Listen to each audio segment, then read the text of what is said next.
the UK. On DAB+, on your smart speaker, on your smart TV, and on your side. This is Talk.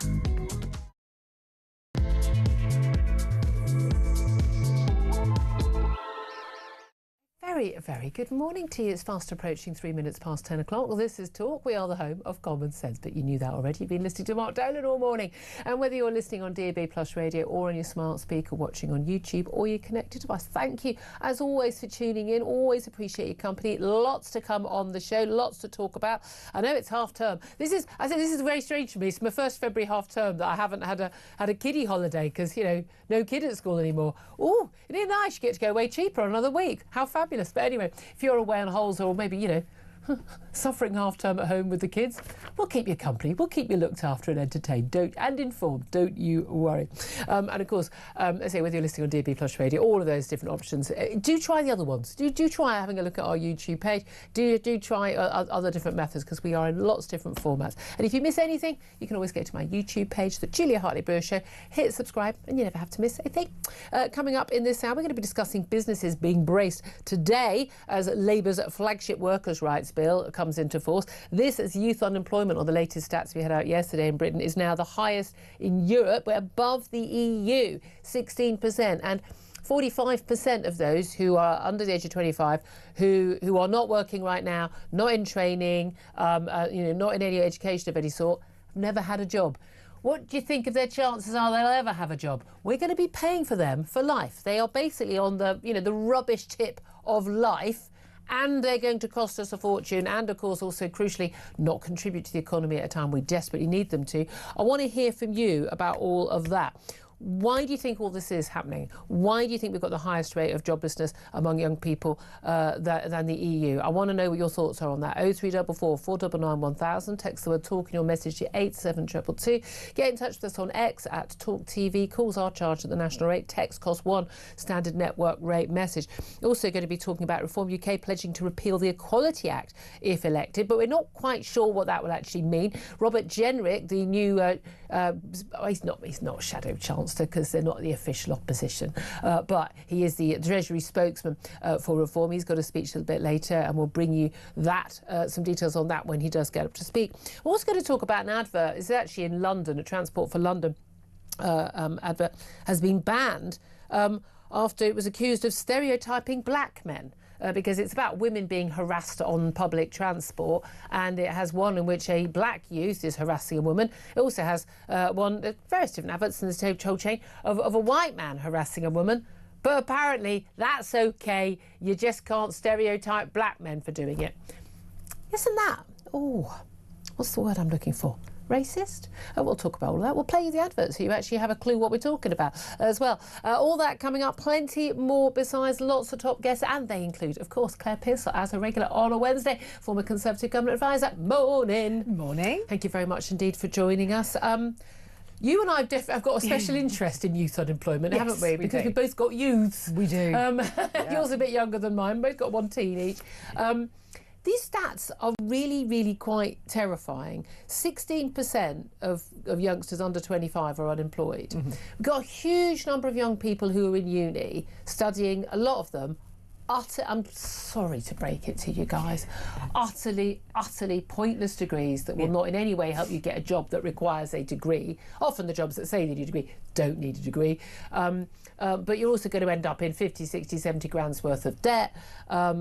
And you're going to have 3 years of not earning, and then, as opposed to those 3 years of actually putting money in the bank. We've got a lot of young people. I mean, this is stats from Alan Milburn, who's Labour's welfare czar. Remember him as Health Secretary and the like. He's one that say 45% of 24-year-olds who aren't in education, employment or training, the NEETs as they're known, had never had a job at all. Never had a job. And in all likelihood, will never have a job. Claire, the question I'm asking is, why do you think that is to our audience? Why do you think that is? I think there's two reasons. One of them is the lack of a role model or somebody prepared to say, get up, get out, you want to buy stuff, you need to earn it. And also, I think what the Labour government has done to businesses. And I know this from my son, that most kids will go into a hospitality job. In the rural area, quite a lot of pubs now shut down. Yeah, all those jobs, washing the glasses. Collecting pots from tables and all that kind of stuff, they're gone. Those pubs are shut, and if they are recruiting, they don't want the young people. They want somebody, part-time. They want a local mum, basically. They don't want the kids. Well, they want someone probably more reliable as well, but also the wages. And for the wages. So why would you pay a 17-year-old the same as somebody who's 30, who will probably turn up every single time that they're booked? But how does Labour not realise this? Because they raise the minimum wage, and the idea is they want to equalise it. Although we think they've said today they will not absolutely water that down. Which means they definitely will water that down. It'll be I don't know, 15th, 16th, 17th U-turn, depending on how you count. We know they're going to delay that. But again, a 17-year-old who even is really keen and working hard is clearly, on average, unlikely to be as useful as a 21-year-old who's had a few years of work, or a 25-year-old. There was a reason why our employers were hiring, 26-year-olds from Eastern Europe as opposed to a 17-year-old from Britain. Because why? Because it's the same price. Like, why would you not? Well, yeah, exactly. But I think the jobs market is so difficult, and you must see it from your own daughter that it is really incredibly hard. Now, my son's doing engineering at college, so it's not as if he's not doing anything. He's applied for jobs at Brands Hatch Circuit. They're opening up all their hospitality jobs for the new season. He's done his CV with a bit of help from us to make it look presentable. He did the cover letter himself. He has ticked his availability as every day. Every day, key point. Not on Saturday nights, not on Monday mornings. He's ticked every box, and he's also ticked, I will do anything, pretty much. I know when my daughter was looking for jobs pre-uni, and she ended up in a nightclub working until 5:30 in the morning, and on her penultimate shift someone vomited on the bar over her and vomited into her eye. I said, you've got the best story for the rest of your life. What's the worst thing that's happened to you at work? Someone vomited into my eye. Do you know what I mean? But like, turned up the next day, did the shift. I mean, we do work ethic in my family. We really do. Well, I did until I did a 4-day week. You know what I mean, guys. But I'm old. I'm allowed to, But when you're young, you have to take everything going. And it's yes, sir, no, sir, 3 bags full, sir. Precisely. Jump how high. And you take whatever you get and you do it with a smile and you do it to the best of your ability. One of the things I most hate is the whole, well, why should someone work hard if they're on minimum wage? So they don't stay on minimum wage. Precisely. There you go. There's an argument for you. But do you think, we've got all these new workers' rights coming into force as of today. Very unusual. Come in, mid-February as opposed to April, end of the tax year, or October, midway through. But we're looking at trade unions will no longer need 40% of members to support industrial action for a ballot to be valid. Again, I think that's mad. Of course they should have decent level of support. If trade unions want to ballot for action, I think the trade unions are a force for good.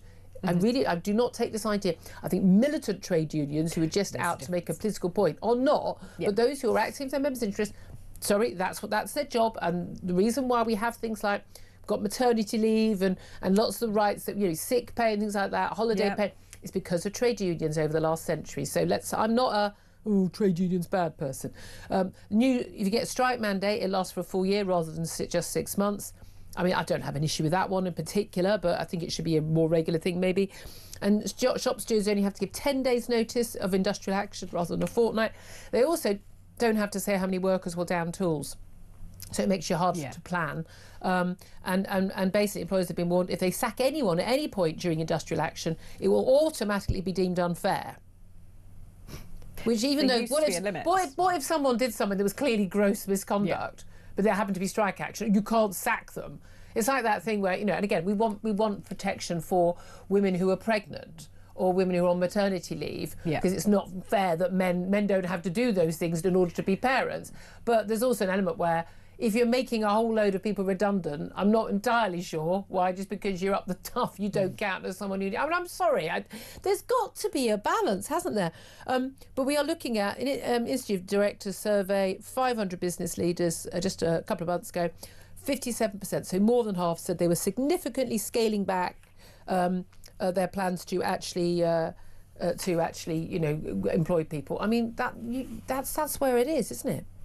It is, and what the effect is going to be on small businesses, I think people haven't really grasped the fact that those small businesses are going to be dealing with a heftier level of administration, more so than larger businesses who have the people to cope with it. And they don't have HR departments and accountancy departments to deal with. It's 2 or 3 people running a business, if you're lucky. Most people, it's just themselves doing it. And now they have to contend with all of this. So you hand over more rights to the unions, more rights to workers, but what about the businesses employing them? They're just going to shut down. Yeah, absolutely. I mean, statutory sick pay is going up in April. We've got wages going up. There's been a big issue about minimum wage, and we're told, as we just mentioned, about almost 1 in 6 18 to 24-year-olds are out of work. But the view is, by a lot of business people, as you said, that a lot of them are saying, well, they're being priced out of work. If I have to pay the same to, you know, if it's £10 an hour to an 18-year-old, I may as well employ someone who's a bit older as opposed to make the saving.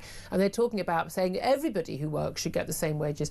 But you're not paying rent. You're not paying for your own, you know, your own personal tabs for the washing machine. I mean, there are lots of things. You know, when our kids earn some extra money, it goes on paying for a pop, you know, a rock festival, and an extra night out, and you know, and an extra few pints in the pub. It doesn't go on the rent, the electricity bill, putting diesel in the fuel in the car. I mean, they just don't have the same expenditures. So of course they shouldn't be paid the same. But they also don't have the same experience. When you go into the workplace, you might think you know everything. Oh, and they do. And they do. And I probably did when I was 18. I probably thought I knew everything. Quite clearly didn't, but was prepared to learn. So you work your way up. That's the whole point. I didn't expect to be paid the same as somebody who'd been there 5 years. My experience of young people who've come into this office and any office I've been in the last 10, 15 years, who are young people coming in, sometimes work experience, some of them, they're just brilliant. They're so bright and positive, and, you know, what can I do? And we will, right, you know, hey, get them doing, get the experience, brilliant. And, you know, here's your reference, off you go, you know, fly free. If you need any help or contacts in the future, let me know. And some of them, I mean, genuinely, they turn up 10 minutes late on the first day, they leave without saying, you know, they literally just leave, like, hi, you don't even see them go. You don't do that. Well, you don't just walk out and ask, you know, people who are in charge. And they just sit there and they haven't got any work ethic. They don't even like go make the tea. I make my own tea. Like, you're not too big to make the tea. I've always said to young people, genuinely, you turn up on time, preferably early. You're dressed appropriately. You smile at people. You look them in the eye when you speak to them. You've got a pen and paper with you. You offer to make tea, you take phone calls, take phone messages that actually are the right number, the right information. People will think you're a genius. I mean, because that is now so beyond the capability. But I think it's an attitude. I think a lot of your employers, they don't want to hire young people who've just got a wrong attitude. And I'm sorry, if your kid's got the wrong attitude to work, that's down to parenting. I know I say this a lot on the show. I know I'm a broken record. We've got a mental health crisis. We've got this and that and that. I'm sorry. I think a lot of this is down to lazy parenting. Well, it certainly is. So we discussed getting jobs with my son. And he said, the age of 4. Yeah. And he said, well, I don't want to go and do that. And I just looked at him and I said, do you like that phone that you're fiddling with at the moment? Yeah, exactly. How do you think that gets paid for? I have to go and do stuff that I don't particularly like to do. I have to get up early in the mornings, which I don't always want to do. Go on Julia's show. Best part of my week. Best part. But you have to do that. You have to start somewhere. And I think there was a little bit of an attitude change when I suddenly said, well, I'll turn that off and I'll take away your computer, shall I? Because there are consequences. But so, I'm amazed at the number of parents. But if you call your daughter Princess... Yes. I know, seriously... This is such a big issue. Everyone, you know, if your kids aren't expected to clear the table, put the dishwasher on, empty the dishwasher, whatever, to clean up their own rooms, just not expected to do just like, you know, just a basic thing. By the way, on your way back, can you bring some milk, if you know, or whatever. If you're treating your children as if they're guests in a 5-star hotel, why are you surprised when they expect that for the rest of their lives? I really think this is such a big issue, and this isn't about. And again, Labour and Angela Rayner, who brought in all these things when she was deputy PM and busy not paying all her taxes. She, you know, their whole thing is they've still got this idea that bosses exploit and workers are exploited, and you know, the polling is really clear. The majority of people in this country enjoy their jobs. They honestly, poll after poll after poll, anonymous polls, people enjoy their work. Even if they do a job that is not, intellectually stimulating, as most jobs are not, by the way. And I've done loads of jobs, it's not intellectually stimulating to be chopping onions in a burger takeaway and heating up baked potatoes for Sunday lunches, waitressing, washing up. I've done all, delivering pizzas to people. I've done it all. I've done loads of temp secretarial work and, correcting the spelling of the people who give me the stuff to write. That never goes down well. Just quietly doing it. But, it's not like I'm not sitting there going, oh, this is my dream. No. I'm getting paid. Yep. Full stop. I'm getting paid, but also crucially, this is going to lead to something else one day. Yeah. But also just that thing, you're learning how to deal with life. You're moving on with life. But it is really, and you're learning what is appropriate and inappropriate in a workplace. You're learning how to speak to people. My first job was in the local library. They wanted I couldn't work in a library. It was. Do you know what? It was the best. It was the best job. I absolutely loved it. After being successful and just. I could do that. But you spoke to so many different people. There were kids that came in. There were stressed out mums. There were the grandparents. Everybody that came in, and you had to smile and be pleasant, and then learn how to put books away. I say it's part of the job. Again, it's a getting up and doing it. But again, you've got a load of parents now who, if their kids don't fancy going to school that day, they let them have a day off. When you take I'm sorry, I've always felt this. When you take your kid away during term time because you've got a slightly cheaper flight to Florida, sorry, you're telling your kids that school is optional. You're telling them that work is optional. You're telling them that duty is optional. I think these are just really, really slow-acting things that do actually impact on whether your kid is going to be able to go out into the world and be a contributing member of society. I do want to hear from you on this. Give me a call. We're going to yap at each other about this otherwise. 0344 499 1000. Is this just a bunch of bloody middle-class mums having a whinge? We may as well be Mumsnet right now, mayn't we? But I think this is a really, really big issue. I don't think we can blame macroeconomic factors for everything that's going on in our kids' lives, because it's when you've got 16% of kids are not are out of work. Yeah, well the other doing the math, 84% aren't. They're in education. They're doing something else. So why are those kids doing okay and the other kids aren't? Is it inequality? Is it what is it? I don't know. I want to hear from you. Tell us what you think. 0344 499 1000. Let's also stop Rachel Reeves apparently blocking a spending boost for defence. We've had the defence chiefs. We know the defence secretary, John Healey. I think every defence secretary said basically we haven't got enough money to do defence. Hints that Keir Starmer is talking about hitting that 3% of GDP target by 2030. But again, we are looking at an extra 14 billion a year, which we don't have. I don't think they're going to get away with putting taxes up anymore, although I don't know how they can fall any further in the polls. But this is definitely a battle. And there is a reality check. This should be a non-party political thing. We need to spend more money on defence and we need to do it now. And I've lost track of you and I have discussed it numerous times as to why do we not spend more on defence. I was quite surprised when I heard Keir Starmer state that he was going to bring forward the 3% spending. And you just thought, well, just because he says it doesn't mean it'll happen. Well, we know that, don't we? If he says something, it's definitely going to happen. It's going to be U-turned in 3 weeks' time. But why do we make the decisions to increase welfare, minimum wage, all the things that we've just talked about, but things like defence, the defence of the nation is sort of way down the list, and we all go, well, that's a bit difficult. Yeah. I just don't get why this government, well, why it's there in the first place, because it's awful, but why it can't see that defence is important. And you spend money on defence so you don't have to use it. So, you don't have to take all those young lads who are currently on welfare and put them on the front line. That is the answer. What do you make of reform? You're a Conservative. Yeah. I can feel the bursting of the lips. Reform did that. They are very good at this. We took some of it live yesterday. Nigel Farage announcing. Now he uses the phrase shadow cabinet. They're not technically. That said, all the lefty broadcasters will go, they're not the shadow cabinet. Yeah, they often refer to the Lib Dems as the shadow Home Affairs spokesman. This has become sort of normalised. It's not. They're an official spokesperson on this subject. But Robert Jenrick, Suella Braverman, Zia Youssef, and Richard Tice. pretty obvious. We could have guessed most of those roles they were getting. Robert Jenrick's giving a speech in about an hour's time, and there is an announcement which is on embargo, and we'll get to that when we are able to. But one of the things that was announced by Suella Braverman, who's going to be education and equalities, is reform would repeal the Equality Act on day one of the government. She, of course, is a Tory defector. She said Britain was being ripped apart by diversity, equality and inclusion policies.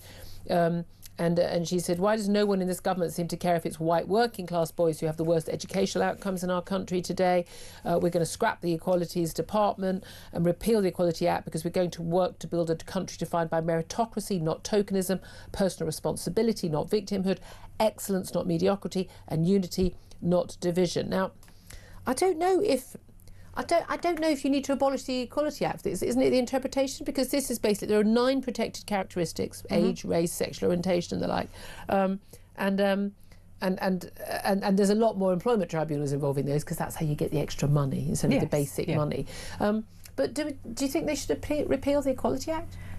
No, I don't. And when pushed on it, Reform can't state which bits of it that they don't want. Zia Youssef was pushed on it on Newsnight, and it was a bit of a car crash, which is unusual for him. It was a bit of a car crash, but I think it did highlight the fact that he didn't understand what we already have as to what they actually want, because what they Reform want are pretty much what most people want. You want to be treated fairly in the workplace. You want kids not to have to go to university but go into trades. Don't disagree with any of that. But to get tied up with the Equality Act, do we need to repeal it? No. But I think you do need to look at how it's being applied in some cases. And that's the thing, because there's a difference between, well, we're going to have targets and quotas. And again, I completely disapprove of targets and quotas for women, for black people, for gay people. I mean, the BBC. I think these policies are illegal. I think they are clearly illegal under law, because it should be a meritocracy. What we don't want is someone not getting a job, not being considered because they're a woman or because they're gay or because they're black. I mean, the trans thing, again, I struggle on that one, because I'm, wear what you want, I don't care.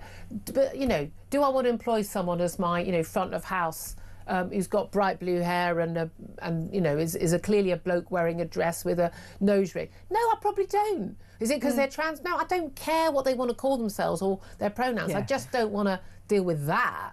I mean, but that would probably make me, probably in breach of the law. But there's a difference. We've got to the point where we do definitely have quotas. It's very, very obvious. You can see, panel shows, comedy shows on television. You see that, we've got to have a certain number of people of this colour. The Hollywood, I mean, you can't be eligible for an Oscar unless you've got a certain number of people in production and on screen who fit certain characteristics. And again, and it's now an obsession. I would go to fetish at this point. If anyone is not getting a job or is sacked from a job because of their immutable characteristics, that is clearly wrong and it should be against the law. But I don't think people should be hired because of them. And we know that the group that is really missing out right now is white working class men who don't tick a single box. You and I at least tick the woman box. But that's clearly wrong and unfair, and I think illegal. Yeah, and it is. And institutions don't help themselves when they put out either programming or adverts or such that is so diverse it hurts, because you just think you're shoehorning people into an advert or a programme for no apparent reason other than what they look like. Random, characters who are black in clearly white period dramas. Exactly. We were having a conversation with my husband about James Bond. Could he be black? And I could absolutely live with Idris Elba as James Bond. But I think the character is a posh white man. Absolutely. I think that's what the character is. And when you look at the book, so you have to look at it. You can't just put him in there. I love Idris. And if you're not going to allow a white man to play, in a biopic of Martin Luther King, then that's not allowed. Then I don't see why it is the other way around. Exactly, and that's my problem that I have with all of this. We're going to be talking about that Transport for London advert, actually, the racism advert. And again, that's exactly the same thing as this. It's just picking out. It is clearly. Someone's complained about racism, but actually it's them being racist, actually.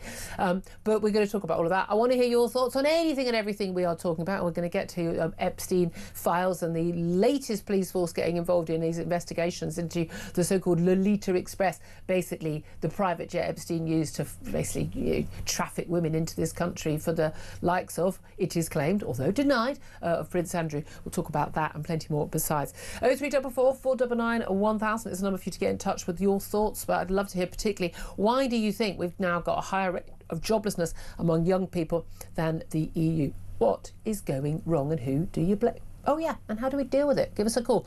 This is Talk.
Across the UK, on DAB+, on your smart speaker, on your smart TV, and on your side.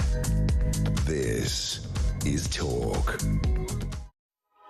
Good morning, welcome back. 10:28 is the time. Let's get straight to your calls. Daniel's in Epsom wants to have his say on the youth joblessness. Good morning to you, Daniel. Good morning, ladies. How are you? Very well. How are you? Yeah, I'm great. And what I want to say is that I think that the universities and higher education in general just needs to be overhauled, because you've currently got, I think it was about 500 jobs a year in the psychology field, but there's like 30,000 kids doing it as a degree. So in a sense, it might be a more enjoyable degree to do sociology, criminology, but there are no jobs in it. Okay, couldn't agree with you more. So what we should do is make the STEM fields cheap or free, okay? Yes. Make medicine cheap or free, and then overcharge for the degrees where there's no job at the end. You have to incentivise some of the talent. Couldn't agree with you more. I mean, I'm with you. The stuff we need, we need engineers, we need doctors. Make that free. But also, I just wouldn't make student loans available for degrees that we just simply don't need people to have. And yes, I'm including media studies in that. We simply do not need. These are not proper degrees. They're Mickey Mouse degrees. We don't need them. And we should absolutely be much more ruthless. And also, if you've got a load of D grades, you can go on a foundation course. That's fine. But we ain't paying for you to go to university if you haven't got the grades. I'm sorry, we're not. Yeah, I agree 100%. And the thing is, the irony is, everyone feels sorry for the white working classes. Don't feel sorry for white working class boys. But with the 25 lads I grew up with, I'm still in contact with them. All of us work with our hands to some degree or have small businesses of our own. We haven't got a degree between us, but most of us are earning six figures. So yes. Do you know what? And I know so many people like that from my background and my husband's background and all of my really good friends, who, when people say there is no social mobility in this country, absolute B ending in CKS. Absolute nonsense. There is absolute social mobility for people who work hard and get on and have got the right attitude. Yeah, the thing is, if you've got, I don't know, a geology degree, you might know more about contour lines in South America, but when your boiler breaks, Gary will come around and fix it. When your car's not working, you'll pay Darren a mint to fix that. You know, if you want a chipper, you're renovating a house or you need new glaze, you are going to pay for all of these people. You're going to provide them. So really, in the game of life, you've won. Yeah, and you didn't have a load of debt as well. I'll tell you what's going to be really interesting to watch with AI and all these people going, oh, AI is going to take a load of these sort of manual jobs away. No, it's not. It's going to take the lanyard classes jobs away. The people sitting on their laptops at home right now, those are the jobs that are going to disappear because AI is going to do those. But they can't, you know, do the cutting of the hair and the mending of the pipes. You're quite right, Daniel. Just fine. You just think if we got rid of these silly degrees, so people were going out to the world of work sooner and they didn't come out with a load of debt with a degree thinking that, oh, I'm God's gift to the world with a degree that's no use to anyone, you think we'd have a better attitude?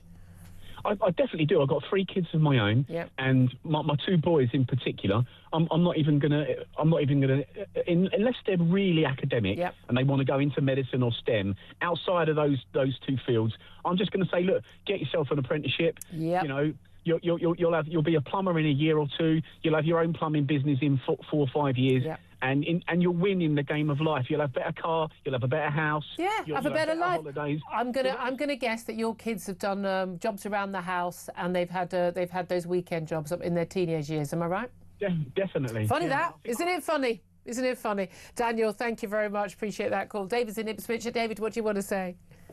I just want to talk about the youth of today, and it hasn't started like yesterday. About 15 years ago, before I retired, yeah. we used to have work experience people come in. Yeah. And we were one of those businesses. They used to ring us up, say, "Can you take this one? Can you take?" Yeah, and we always paid them. Didn't have to pay them a penny. Good for but you. We always paid them. We had one girl there, Rosie, was fantastic, and we employed her every single school holiday. Amazing. So that she would cover and pay people wanted to go off on their own holidays. And we stopped doing this for 2 reasons. One was that we had this girl come in, and she was clearly intelligent, but she didn't want to be told how the business worked. She wanted to tell me how the business worked. At what age? She was about 15. Oh, so she absolutely knew everything then? Oh, yeah, she knew everything. And, you know, and I called in the people from the council, can you come? I really don't want her. You know, I can't work with this person. And even when the lady came in, she sat at the ball table with her legs crossed, you know, pushed back from the table. And this lady didn't say 2.5 minutes. Just said, I can see exactly what you mean, Mr. Penn. Go on, get your coat, you're going. and I had her dad phone me up. This is good parenting. Phone me up to berate me because I didn't want his daughter in there because, you know, she felt she knew everything. And now, hang on to this one, Hugh, because this is the best one. I had a girl come in for a job. We were actually employing. Sat down, and I always got out my ladies to interview because it's easy for them to talk to another lady. Mm-hmm. I said, yeah, she's good. So I said, okay, I'll have a word with her now then. I went in there, chatting away to her. I said, have you got any questions you want to ask me? He said, oh, yes. My mum said I should ask you, how many sick days can I have? Oh, and I said, none whatsoever. Don't ever ask an employer that again. Off you go. I mean, the thing is, I'm not even actually that surprised. Extraordinary. David, thank you so much for that call. Really appreciate it. Any more stories along those lines? Love to hear them. If you've got a really positive story about young people getting work, if you are a young person yourself, give us a call as well. 0344 499 1000. Up next, going to talk to the political editor of New World, James Paul. This is going to be fun. Stay tuned.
Across the UK, on DAB+, on your smart speaker, on your smart TV, and on your side.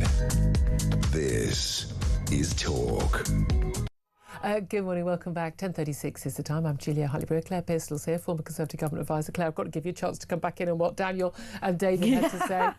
I thought, David, that was absolutely cracking, that you can tell what kind of family somebody comes from.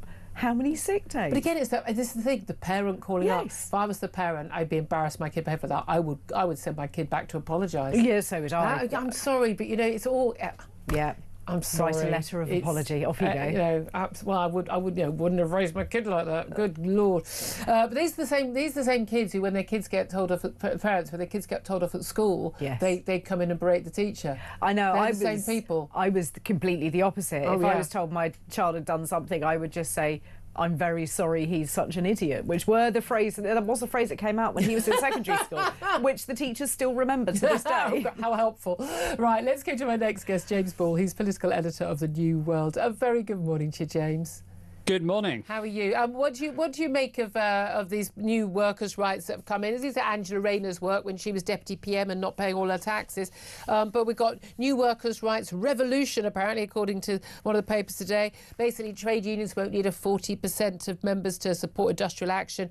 You only have to give 10 days' notice. Strike ballot mandate lasts for a full year. You can't sack anyone at any point during industrial action, and all of this. Now, workers get more rights, but businesses are saying, same as with the minimum wage going up, and is it actually more rights for workers actually means they hire fewer workers and there are fewer jobs available? What do you say to that?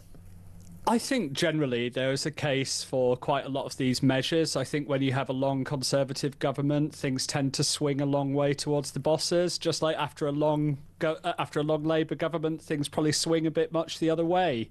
And so there's some correctives. I think not being able to sack people or lay them off during strikes is fair enough. I think most people look at that. What if someone has done something that was gross misconduct? I think you have to wait till after the strike and demonstrate it through the process. I think there's just ways to abuse it during it. So I think a lot of this is fairly sensible. I think there are cases for saying that it's hard to say that it's pro-growth and pro-employment. I think when you see these measures come in, I wish people would be honest and go, this will make it better for people in work. It may make it harder to find work.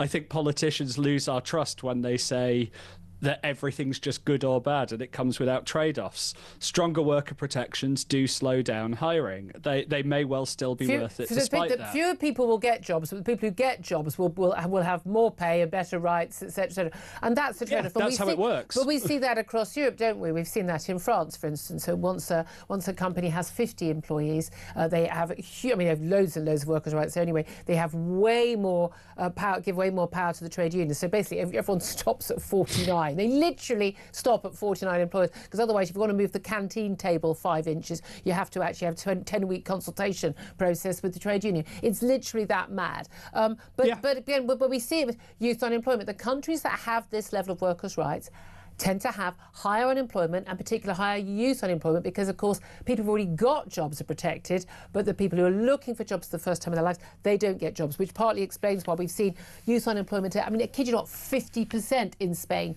in recent years. Now, our youth unemployment under 25-year-olds is now at 16%, but it's higher than the EU average. There'll be some countries with lower, some countries with higher.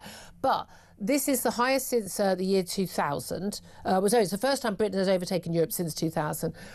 It's way lower than it was in, say, 2010 after the banking crash, but it is nevertheless, very high. It's the highest in 5 years. What do you put that down to? Is that the fault of the government's policies, or is it something else?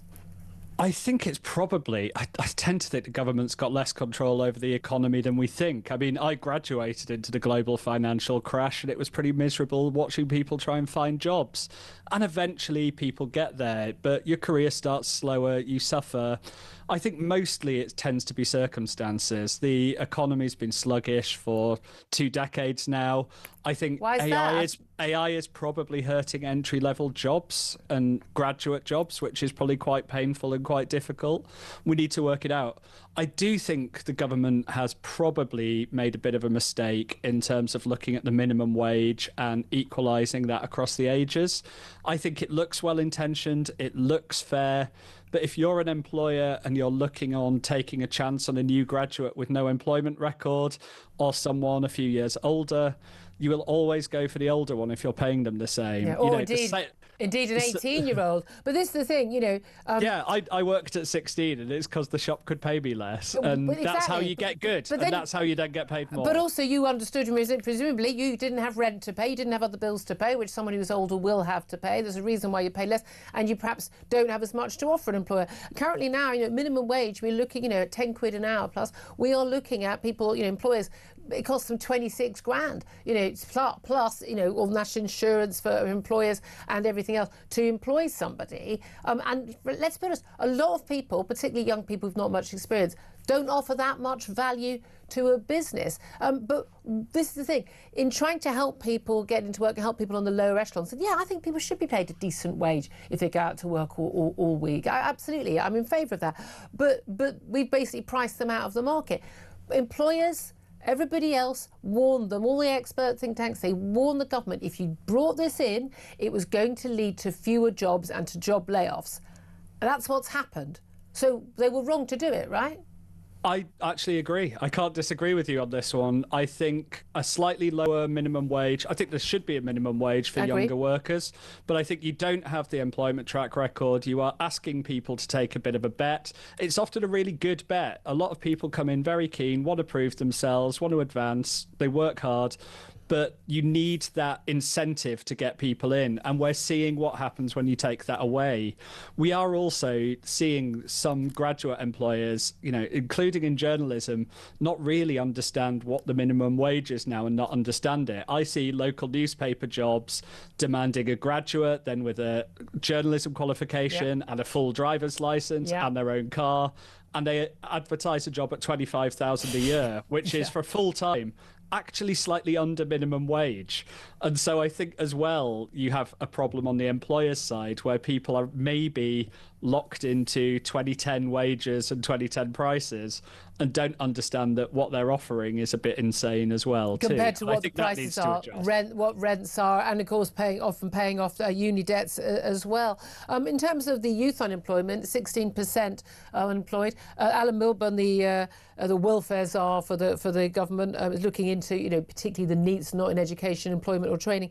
45% of 24-year-olds who are not in education, employment or training never had a job at all. And the stats are basically, if you haven't had a job at that point, by any job at all, you're never going to get a job. You're on the scrap heap of life. We're paying you for the rest of your life, and you're not making contribution when you desperately need people of working age to be in work. A lot of them are claiming to have mental health problems and the like.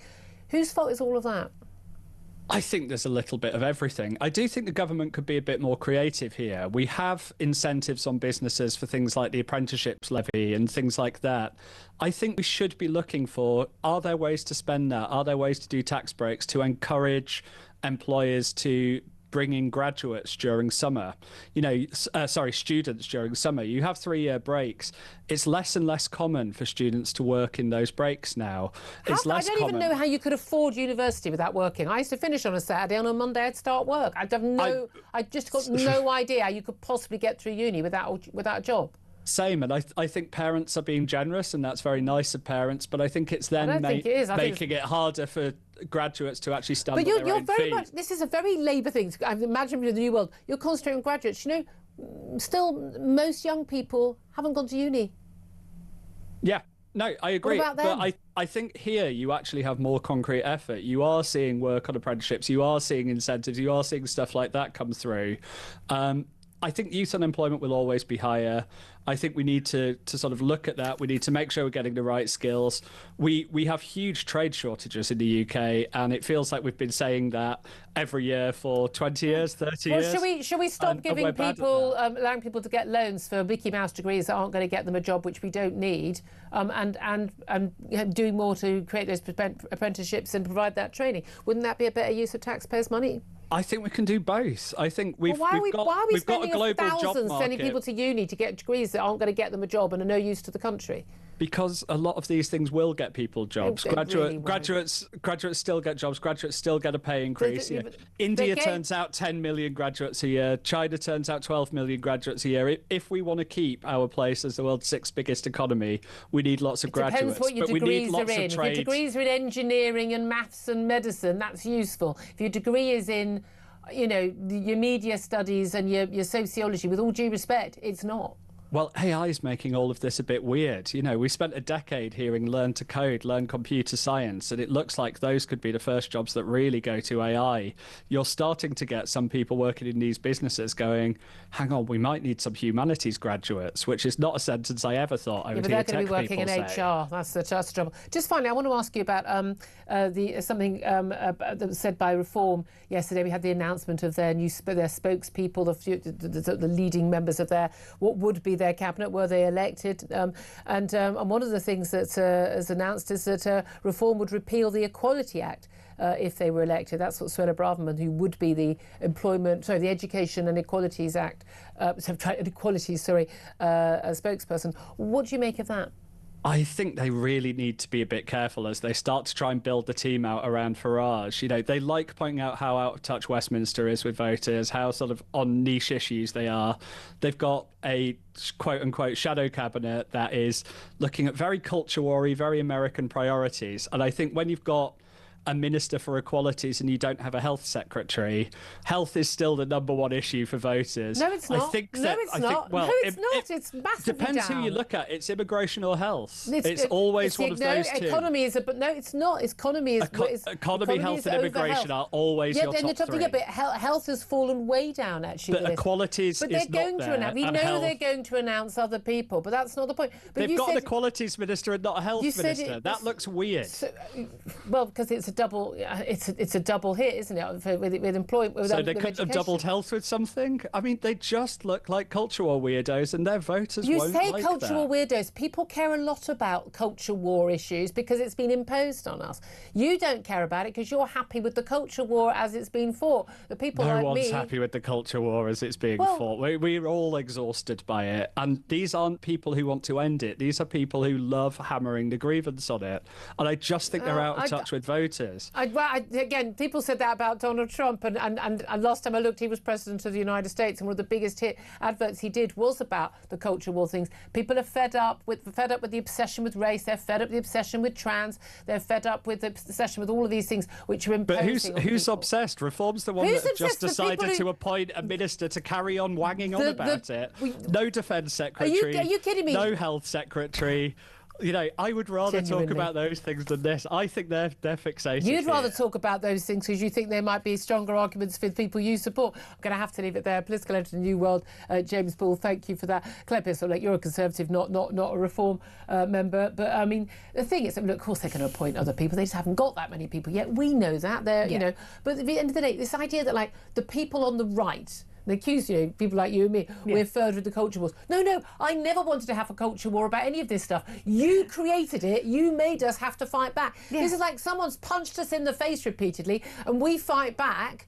On behalf of our children, largely, and now we're accused of starting the fight. I know, we're accused of being the violent ones, and you just sort of look at it and think, how did that happen? I mean, I do agree that Reform need to give other people jobs, and when you looked at the people sitting there and you thought, they must be disappointed that they're not sort of up taking a new spokesperson role. I think you don't announce all of them in one go, is the point.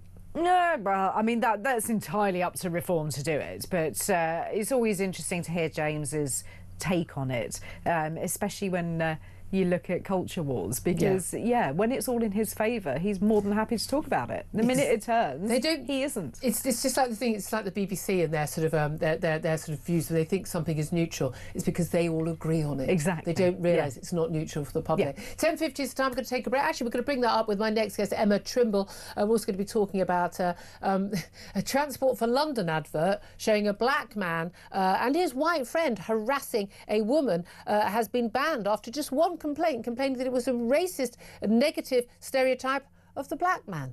We'll talk about that up next. This is Talk.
across the UK.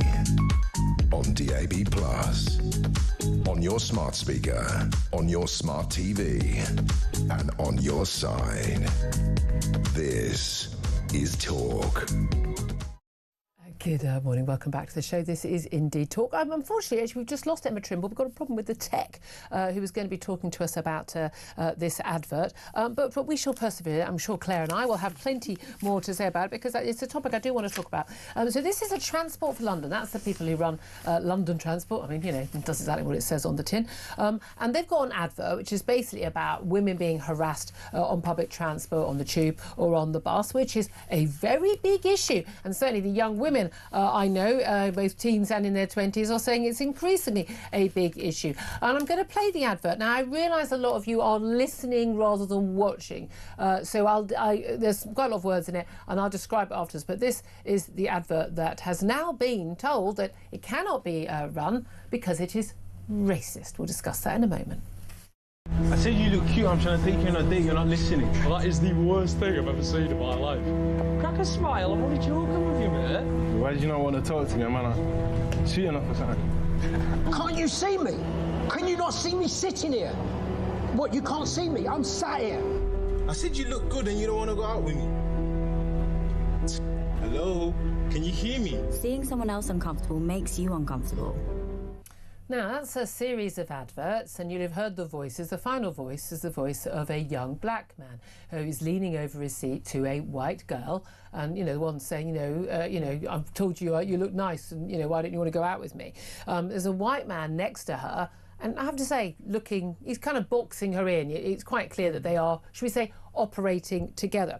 But that advert, which has gone out on Facebook, and I said, the extended advert includes, you know, white men. The guy was shouting at one point, was white men, other white people. It's certainly not just about, it's certainly not a focus on black men harassing white women, if you actually pay attention to the details. But that has been banned. It's a Facebook advert. It's been banned for, we're told, reinforcing negative racial stereotypes. There was just one complaint from a viewer saying it was irresponsible, harmful and offensive due to how it portrayed black teenage boys. And this is part of the TfL's Act Like a Friend campaign. Basically, if you see something where someone's subjected to hate crime or sexual harassment, and treatment that's unwanted, that you should step in. It makes you feel uncomfortable. Imagine what they're feeling like. You should step in. I'm all in favour of people absolutely stepping in there. But Claire Pissell, I don't understand how it's not unacceptable to show a white man being aggressive to a woman on the train or the tube, but it's somehow racist if it's a black man. I mean, that doesn't make sense. It isn't. And that's what makes me angry, is that one person has complained, so the whole thing has been pulled.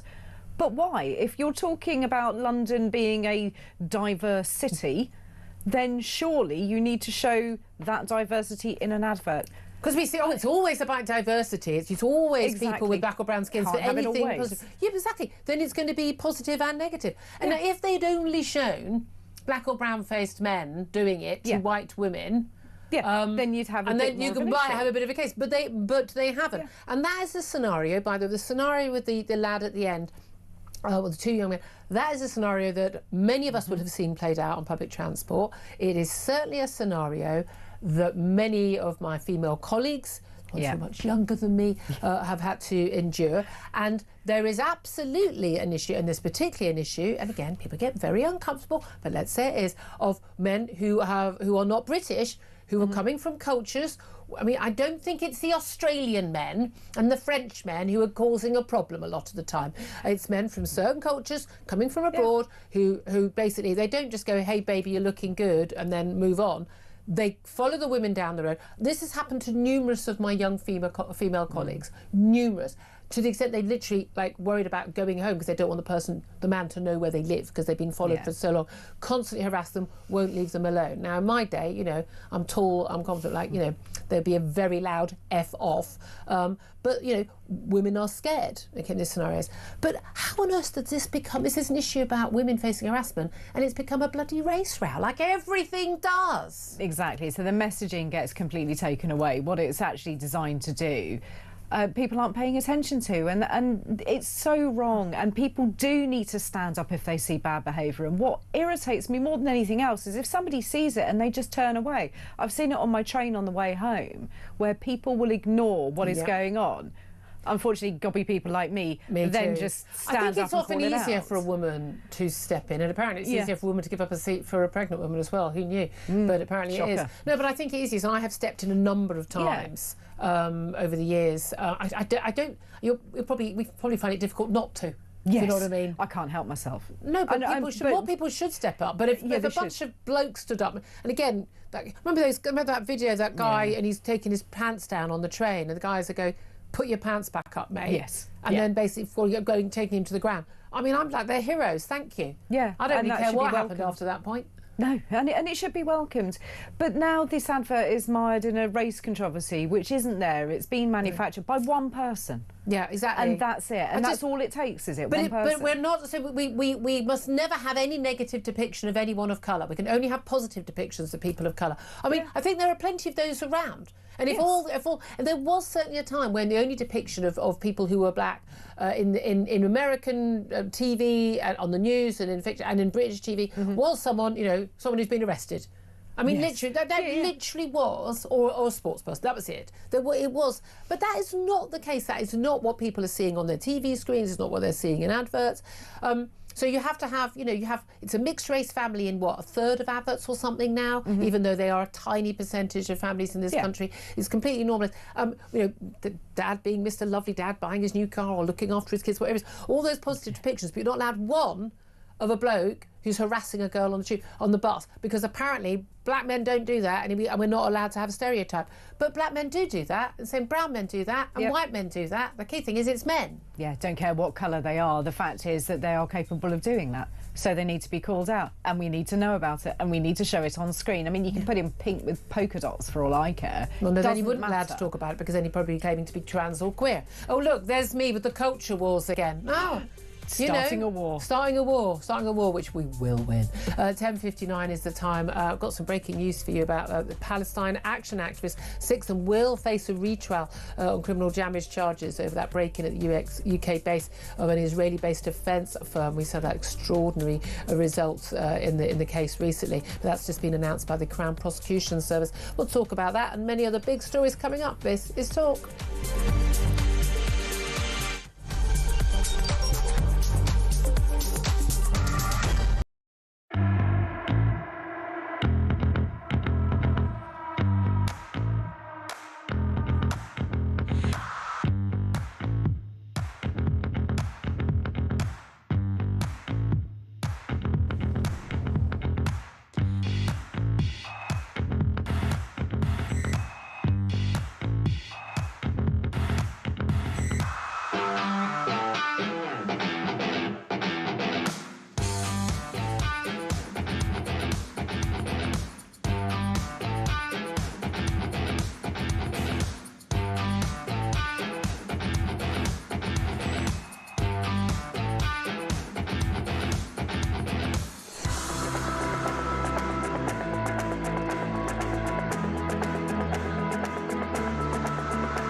UK.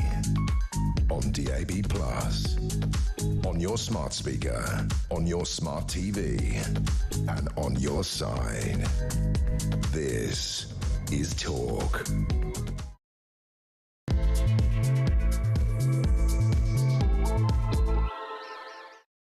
Very good morning. Welcome back to the show. It's almost 3 minutes past 11. This is Talk. We are the home of common sense, and I'm Julia Hartley-Brewer.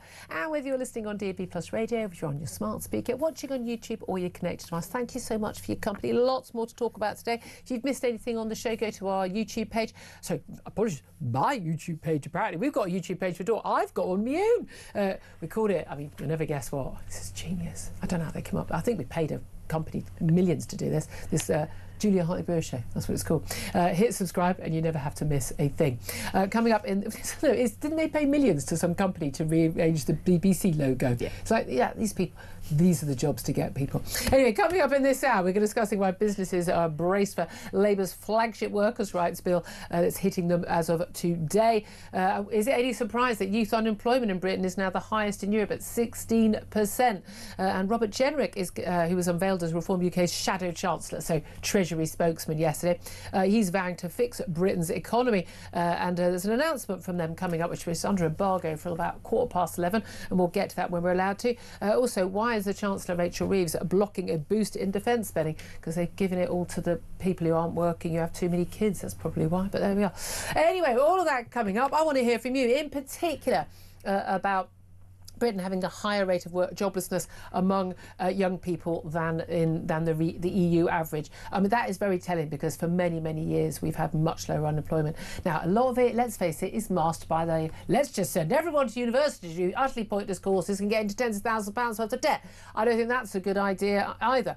But we have definitely got the problem growing. Now, it's nowhere near where it was in 2010 after the banking crash, but it is steadily growing. We've also got a whole load of young people who are claiming they've got mental health problems, and so they go on the sick and are never required to look for work. But the stats are really clear. 45% of 24-year-olds who've never had a job, not student, not in full-time education of any sort, they've never had a job at all. And the reality is, they're never going to get a job. We're going to pay for them forever. I, for one, I'm not happy to do that. I wonder if you are. I want to know, why do you think it is that we've got a higher rate of joblessness now? What is going on? Is it all the macroeconomic stuff? Is it the policies on minimum wage being the same for 18-year-olds as 21-year-olds?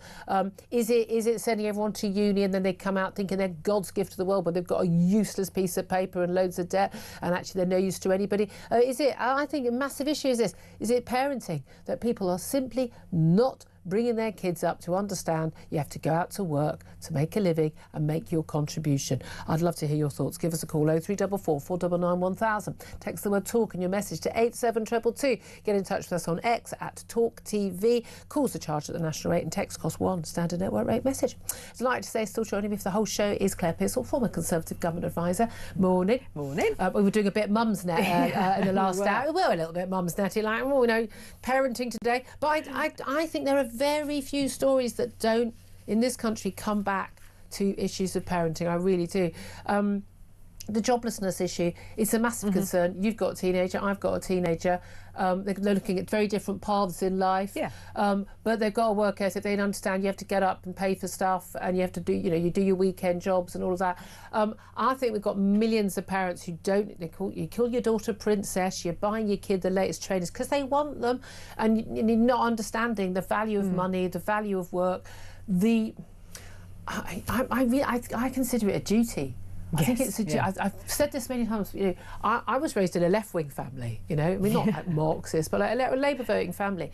But I think it should be across the board in every political field and in every class. Everything. You have a duty to work. If you are able-bodied and able-minded, if you're not completely and utterly mentally disabled, or you're not physically disabled in a way you really cannot work, you have a duty to contribute once you're an adult, and you need to be prepared for that. And it's the job of parents to do that. And we need to contribute so we can pay for the stuff that we need for our country, and to pay for the people who can't work, or people while they can't work, or in their old age. And I just think it's utterly a source of shame.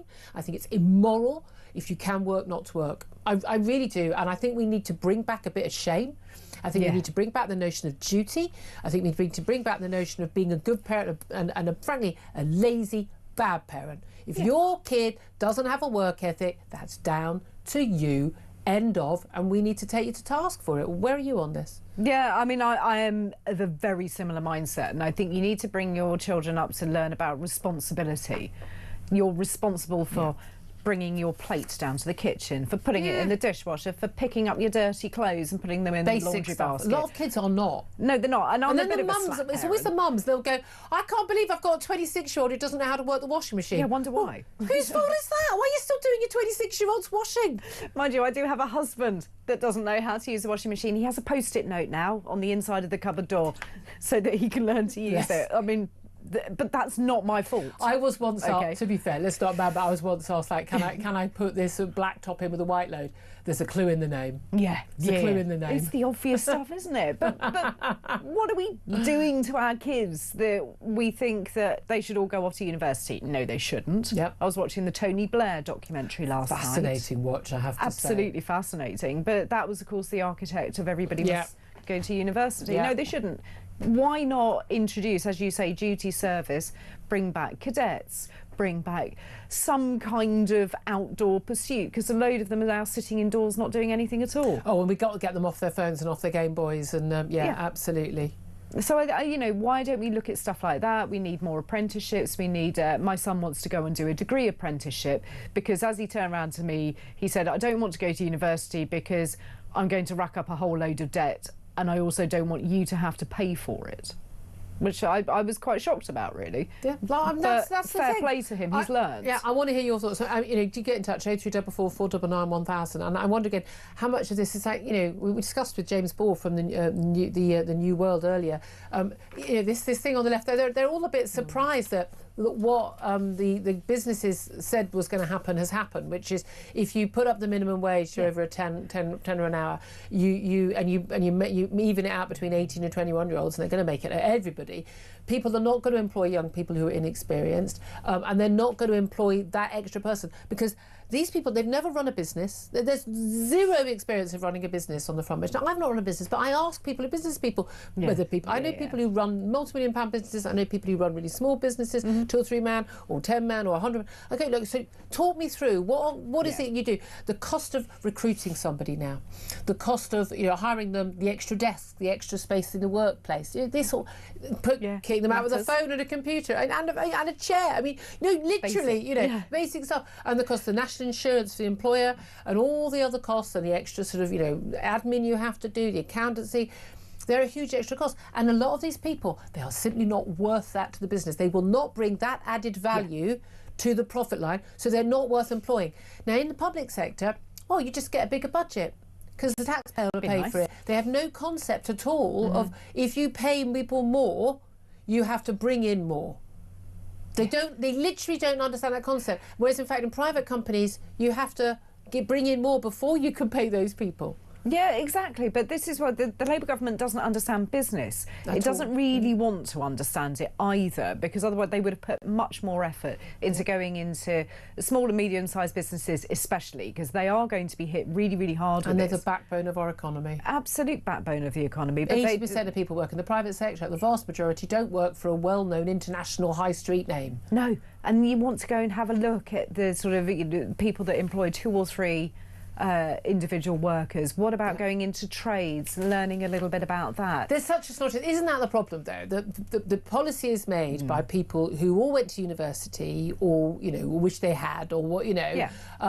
who are just, you know, the middle classes like me. It's like, well, of course you should go to university. That's what you do, you know.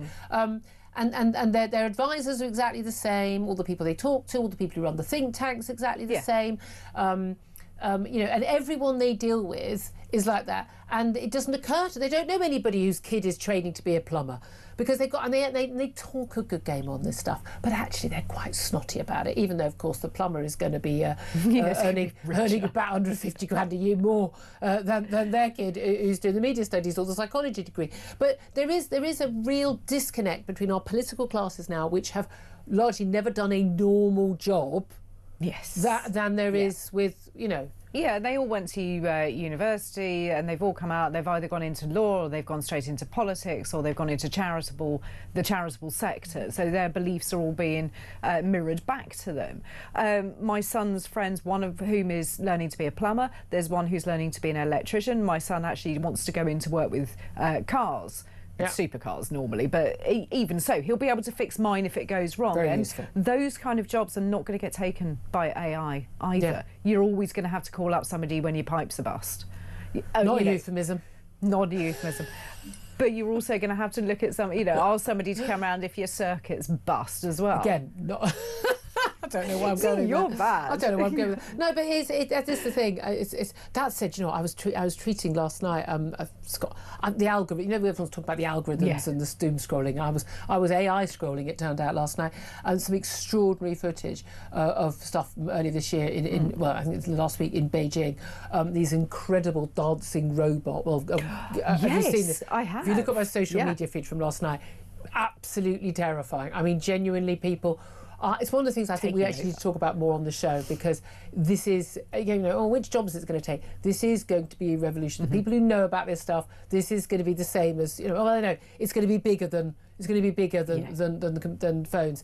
It's going to be equivalent to the Industrial Revolution in terms of how our life's going to change. And we're still not quite sure how. But these dancing robots, they showed the difference between 2025. They had the same company's robots. They were just doing a bit of dancing. They're now doing acrobatics, and absolutely petrifying. We're going to have wars fought by AI and robots. The world is going to change beyond recognition, and we are really not prepared for it. And I'm definitely not. I've only just started messing about with pictures on Grok. Yes, I've just started doing that as well, but I'm not very good at it, so I give it to the small child, and he deals with it. The small child is 6'2". Yes, but still my baby. Bless. Let's talk about also Palestine Action. Just mentioned to you at the top of the hour, 6 Palestine Action activists are going to face a retrial on criminal damage charges. This is after that break-in at the UK base of an Israel-based defence firm. It's been announced by the Crown Prosecution Service. Of course, we did have there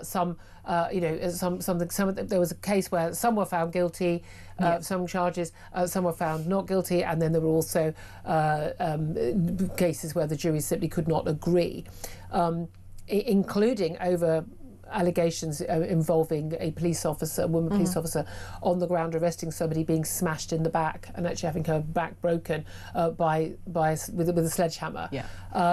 It's caught on video. It's extraordinary footage.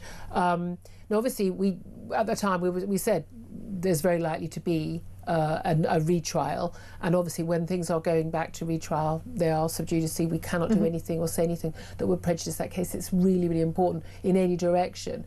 But I think a lot of people will certainly welcome that there is going to be another chance for another jury to have a look at this, given the allegations, given the charges against these Palestine Action activists. Because of the seriousness of the nature, I think it's right that it goes back to be looked at. This is why we need jury trials, and this is why the argument comes in. You need to have that. You need to have a level of scrutiny. Now, I'm pleased that things are being referred back if the outcome isn't quite what it seems at the first one. I'm trying to be really careful because I don't want to talk about these cases particularly. It doesn't matter what your cause is. If you break the law, you should be dealt with. That's in my view how I look at it. The question is this retrial, looking at whether they did break the law, but it's going to be interesting to see that case, and we'll see what happens, and if another jury comes up comes with a different perspective. Let's also talk about Robert Jenrick, announced as Shadow Chancellor at a press conference in London yesterday by Nigel Farage.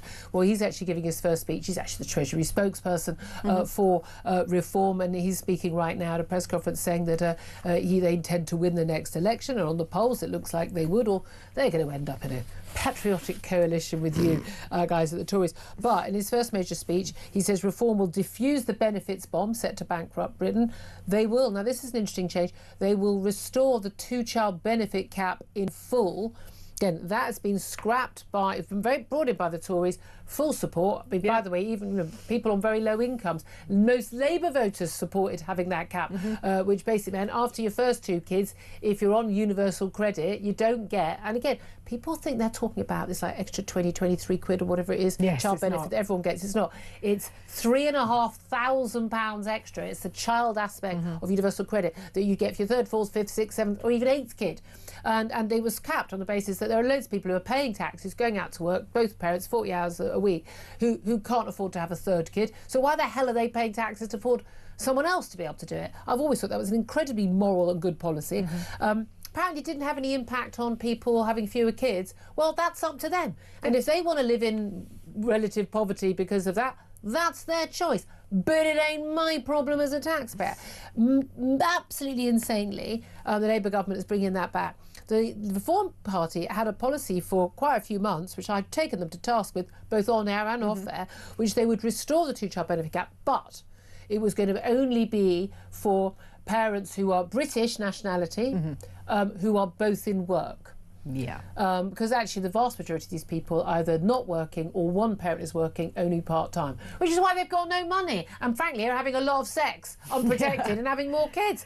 But we also know that the majority, you know, these people claiming this are Bangladeshi and Pakistani, huge numbers of families with those who were on universal credit. And the idea was that, look, if we're going to give this money, it should be to families who are doing their best to make ends meet. But this was only going to be about 1,300 people. Yeah, I think Reform got themselves into a bit of a mess with this because first off, they confused the policies. I saw you take one of their MPs to task. She submitted to me in private, actually. She got confused? She didn't know the policy. So, well, don't talk about stuff on air you don't know about. Well, be prepared if you're going to come on the media and talk about it. I think that they've got themselves in a mess over this, so I'm glad to see that there's a position that is coming. Interesting that it's the introduction of Robert Jenrick that has sort of tightened this up, because it has been all over the place previously. So I'm interested to see what their comprehensive plan for welfare reform is, because we've very little detail. They're going to set it out in the months ahead. I'm reading it here. Yeah, you kind of think you need a little bit of detail. What's the Tory one? What's the Tory one? Is to cut the benefits bill down. But again, a lot of people will say, well, you didn't when you were in office. Absolutely. You allowed it to balloon from 2020. Absolutely. We weren't in lockdown in 2023. No, and that's, I think, a failure on the Conservatives' part to not address it quicker. Couldn't even get civil servants back to work, for God's sake. Couldn't get university lecturers. I mean, again, university lecturers. Okay, we go back to university. Most of them still working from home half the time, if not all of the time. And you know, all of the money the universities get is pretty much, you know, from British students, is from student loans. The government could have said, we will not give any student loans for any course whatsoever unless the academics are in-person teaching 80 or 90% of the time. They could change this. It's this abject lack of will to get anything done by your lot. That's why people are turning to reform. So let's see what they can lay out, because at the moment we've seen no detail on a lot of it. They give you a lot of very good headlines. They've given a lot of figures for spending which haven't added up, and I think Nigel Farage has turned around and said, I've scrapped all of that because it didn't make sense. Yeah. Well, let's see what you come up with. You can't get away with that the next election. Oh, absolutely. And that's what I'm waiting for. Robert Jenrick, but your numbers didn't add up, Labour's numbers, none of your numbers add up, because you're all lying to us about the cost of the welfare bill and the cost of what we need to spend on defence. I mean, I don't disagree that's with the thing. That's why people are going, I can't be bothered to vote anymore. You're all the same, and that's the thing that really worries me. Robert Jenrick, though, one of the things he's saying is our benefit system is broken. It's an economic and moral disaster. Reform will diffuse the benefits bomb set to bankrupt Britain. The only way you can do that, I mean, I agree with all of that, 100%. And I know you do. I'm pretty sure all of our audience do. The only way you can do that is you're going to have to be absolutely ruthless. Once again, I offer my services to whatever that government is on a non-party political basis. If it's coalition, whatever it is, I will be your czar on that. I'm quite happy. I am very, very, very happy for people to have no money to feed themselves if they don't go out to work, if they're able to work. I am sorry.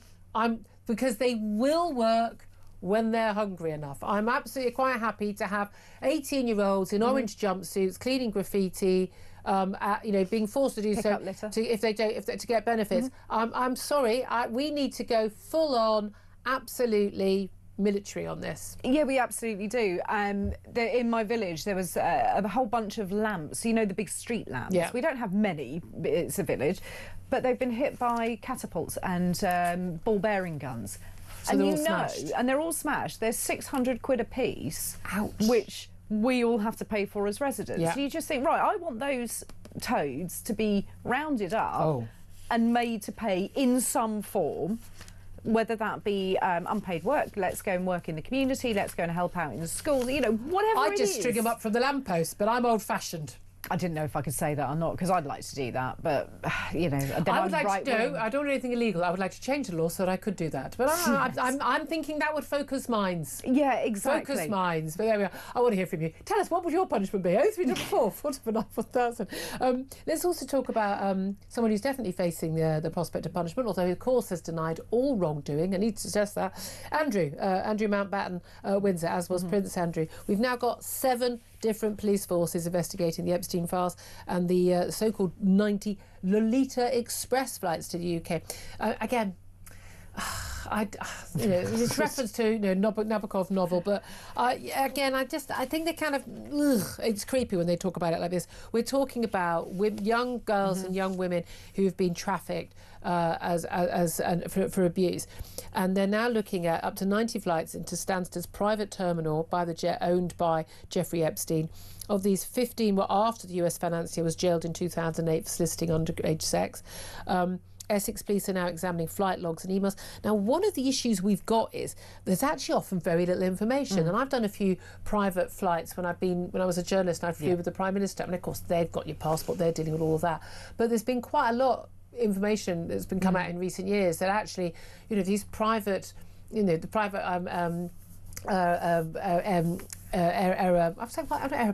airports. What's the word? Airports, and their private sections. It's basically, you're rich. If you've got a private jet, come on through, no questions asked. And sometimes on these logs, they haven't even got someone's name. They've got, you imagine the amount of passenger detail you have to give in. You do one for Ryanair or EasyJet, and you get like one letter wrong, and then you have to pay 50 quid to check. I mean, come on. They're allowed to just put the word female. That's the flight log. I don't bloody well think so. There is clearly something going on. But 7 different forces, I mean, there will be no joined up thinking. I have a funny feeling this is all going to be allowed to disappear into a cloud because there was so much evidence before and no one investigated. I don't trust that our authorities are not going to try to cover this up. No, I feel the same way. You've got now a large number of police forces looking into something which there is, as you say, adequate evidence previously. No one did anything about it. What's to say that these people are all going to find in their areas their own little piece of evidence? Are they going to share it? Is it going to make a difference? And what's it going to achieve at the end of the day? Are we now just wasting a lot of police time for no outcome? Because I think, people would like their burglaries and things like that dealt with. Yeah, I think it's going to take a very, very long time, and I think that's the worry. And again, people are innocent until proven guilty. We must stress that. And we have all, of course, paid 12 million quid to someone we've never, ever met to make them go away. Haven't we just? I mean, we've all done it. Who of us can say we haven't? Linked to that, by the way, police are arresting 1,000 suspected paedophiles every month on the threat of as the threat of child sex abuse worsens. This is according to the National Crime Agency, the NCA boss. This is Rob Jones. He said online groups had resulted in offenders' behaviour being rationalised as like-minded abusers are brought together by algorithms. This is happening not just on the dark web, this is happening on major social media accounts. And this is the scary thing. And I've interviewed brilliant authors of Joe Bartolt and Rob Jessel, authors of this brilliant book, Pornocracy. And I was sitting reading this book to a preview, to a blurb for them. And I was sort of had my stomach, churning over at what people are seeing. And what is being normalised, particularly for young men and now young women as well, and how people are getting sort of driven from just, pornography where a man and a woman have sex, or 2 men or 2 women have sex, to stuff that frankly is beyond anything we could want to even imagine in our own minds. And unfortunately, all of that kind of extreme end of viewing is now seen as not a surprise. I find it really frightening that how much we don't know about the online world. I mean, you and I are pretty good, technology-wise. Ish. For a middle-aged woman, I'm all right, but absolutely no idea. My son has flicked through his social media account, on one platform in particular, and I'm absolutely horrified. And he just looks at me and says, well, I don't follow it, but it the just violence comes and the up. sex, and it's when the sex and the violence are particularly when they combined. mix. It is very, very terrifying what our young people are seeing routinely. Again, it's what's normalised, and that's when they end up normalising again. And they share it with each other as well. And the normalising of the paedophilia and the violence is just horrific. It really is. Look, your thoughts welcome on every topic we're talking about today. Give us a call. 0344 499 1000 is the number to call. We'll get some of your messages as well about joblessness. Lots more top guests coming. This is Talk.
Across the UK, on DAB+, on your smart speaker, on your smart TV, and on your side.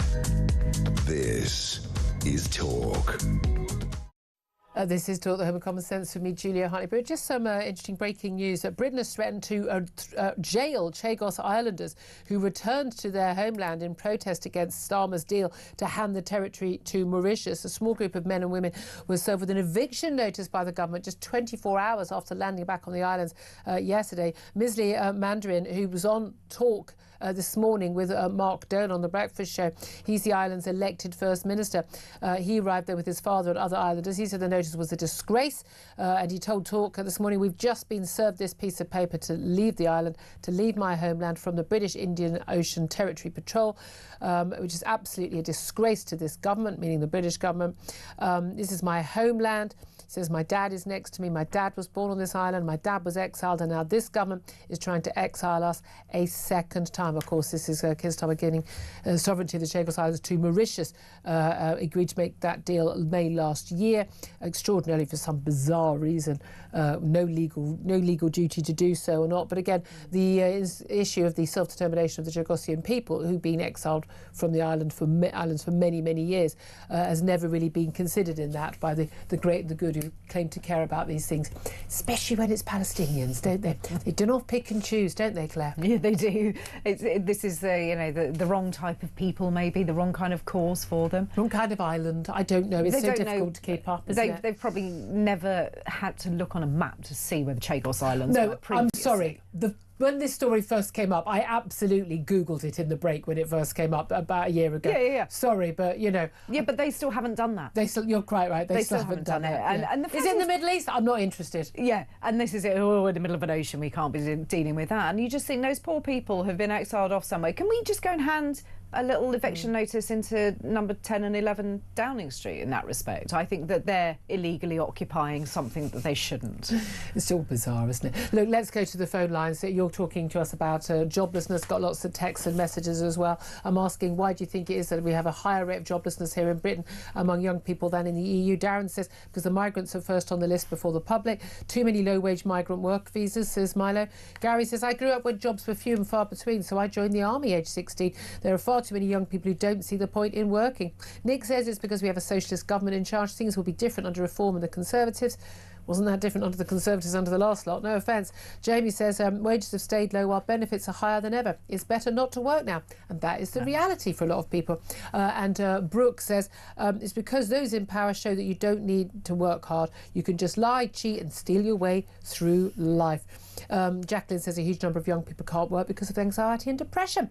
They are too soft and mollycoddled these days. Everyone gets anxious or sad. It's called life. Couldn't agree with you more. Jason is in Wiltshire and wants to have his say. Good morning to you, Jason. Are you well? Yeah, morning, Julia. Thank you for taking the call. What do you want to say, my love? Obviously, talking about this youth and unemployment, I'm going down the roads of lack of social interaction. Good point. How many kids do you, I mean, your daughter probably wouldn't get away with it, and you wouldn't have got away with it with your mother, but go and sit up in your bedroom all day. They don't do nothing. They don't mingle with anyone. Yeah. Sit on the old computers doing whatever it is they do. They've got no... They don't know how to interact. Skills. They can't look people in the eye. They can't walk in, shake a hand and just be normal because no one teaches them that. But again, that's a parent's job. Yeah, I suppose you could probably say it is, but like I said, it's, you know, the social interaction. I mean, when I was a kid, with the family business, my job on a Saturday was that I had to wash the vans, I had to cut the grass, I got £1 for it. Yeah. Mind you, that was when £1 bought you a lot. I'm not that old. Obviously, my brother had it as well, and he got a dumpy beer for doing it. My other brother, who got away with murder, is about as work shy as you can get. There you go. So there you go. Was that what were your parents doing them a favour? Jason, thank you for that. Appreciate that. Liam is in Plymouth. Liam, what do you want to say? Good morning, Julia. Morning. Brilliant show as usual. You're very kind. Now you're on, it is. Make it good. I'd just like to give you a bit of background history about myself. Yep. So, currently I'm 29 years old and I'm an electrician. When I was 15, my dad gave me the talk, what would you like to do with your life? And I said, Dad, I want to be a salesman like you. I want to work in an office. I want to do exactly the same as you. Yep. And he turned around to me and said, no, you're not doing that. He said, you're going out and you're going to get yourself a trade. He advised me either an electrician or a plumber. So I went out and found myself an apprenticeship. I got my apprenticeship when I was actually 15, and the company waited on to me until I was 16 years old. And 5 days after my 16th birthday, I started work. So then, basically, they threw me straight into the deep end. I was waking up at 5:30 in the morning, not getting back home till 6, 7, 8 o'clock on a night time. And I found it very, very difficult. Like 3-4 years into my apprenticeship, I told my dad, I was like, Dad, I'm willing to quit. I've got friends working in McDonald's that are earning more money than me. It's very hard. And he just said no. He said, you keep going, and you eventually you will reap the benefits of it. Then I eventually qualified. I'm a qualified electrician, but now I'm in a position where most days I earn anywhere between £300 and £500 a day. Thank you very much. I literally, when I was at school, there was about 10 of us that hung around together, and we're all still friends now. Yeah. I would say 8 of my friends, they all went to university, and none of them have got a job in what they went to study at university. Very interesting. And well, without being big-headed, I'm the biggest earner out of all of them. Good for you. And that's through a trade. And now what my dad also said is, if you wanted to go and get an office job, say, for instance, that office, the company was going into liquidation or something, and there was you and your friend opposite you in the desk. You both needed to find another job. The office over the road are employing one person. Yeah. Now, if you don't get that job and your friend does, what was I ever going to do? But now I'm lucky enough. Now I can now fall back onto my trade and do electrics until I find that office job again, if I ever wanted to. Yeah, absolutely. And again, you know what? The word you said the most during that, Dad. It was about a parent. It was about parents saying, I'm going to make sure that you've got a good life and I'm going to help you with it, with your work ethic and your values. And I would just like to say that without my dad, I would not be in the position that I'm in today. I'd probably end up in prison if it wasn't for my dad today. But I feel like I'm a successful young man, and I've got the whole life ahead of me. Is he still with us, your dad? Yes, he is. I mean, I tell you what, he's probably listening to talk radio. Hello, Liam's dad. You've done a very good job, sir, if you don't mind me saying. Congratulations. I mean, I can't imagine any dad being prouder than hearing that. That is as good as it gets. Liam, great call. Thank you so much. Going to take. You never know, Claire. Our kids might talk about us like that one day. Yeah, I do hope so. Yeah, you should want your kids to. That's an amazing tribute. You know, it's an amazing tribute. Yeah. 11:36 is time. We'd love to hear your thoughts. We'll get the thoughts of the economics editor of The Spectator, Michael Simmons, up next. This is Talk.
Across the UK, on DAB+, on your smart speaker, on your smart TV, and on your side. This is Talk. Good morning. Welcome back. 11:38 is the time. Let's go straight to my next guest, economics editor of The Spectator, Michael Simmons. Good morning to you.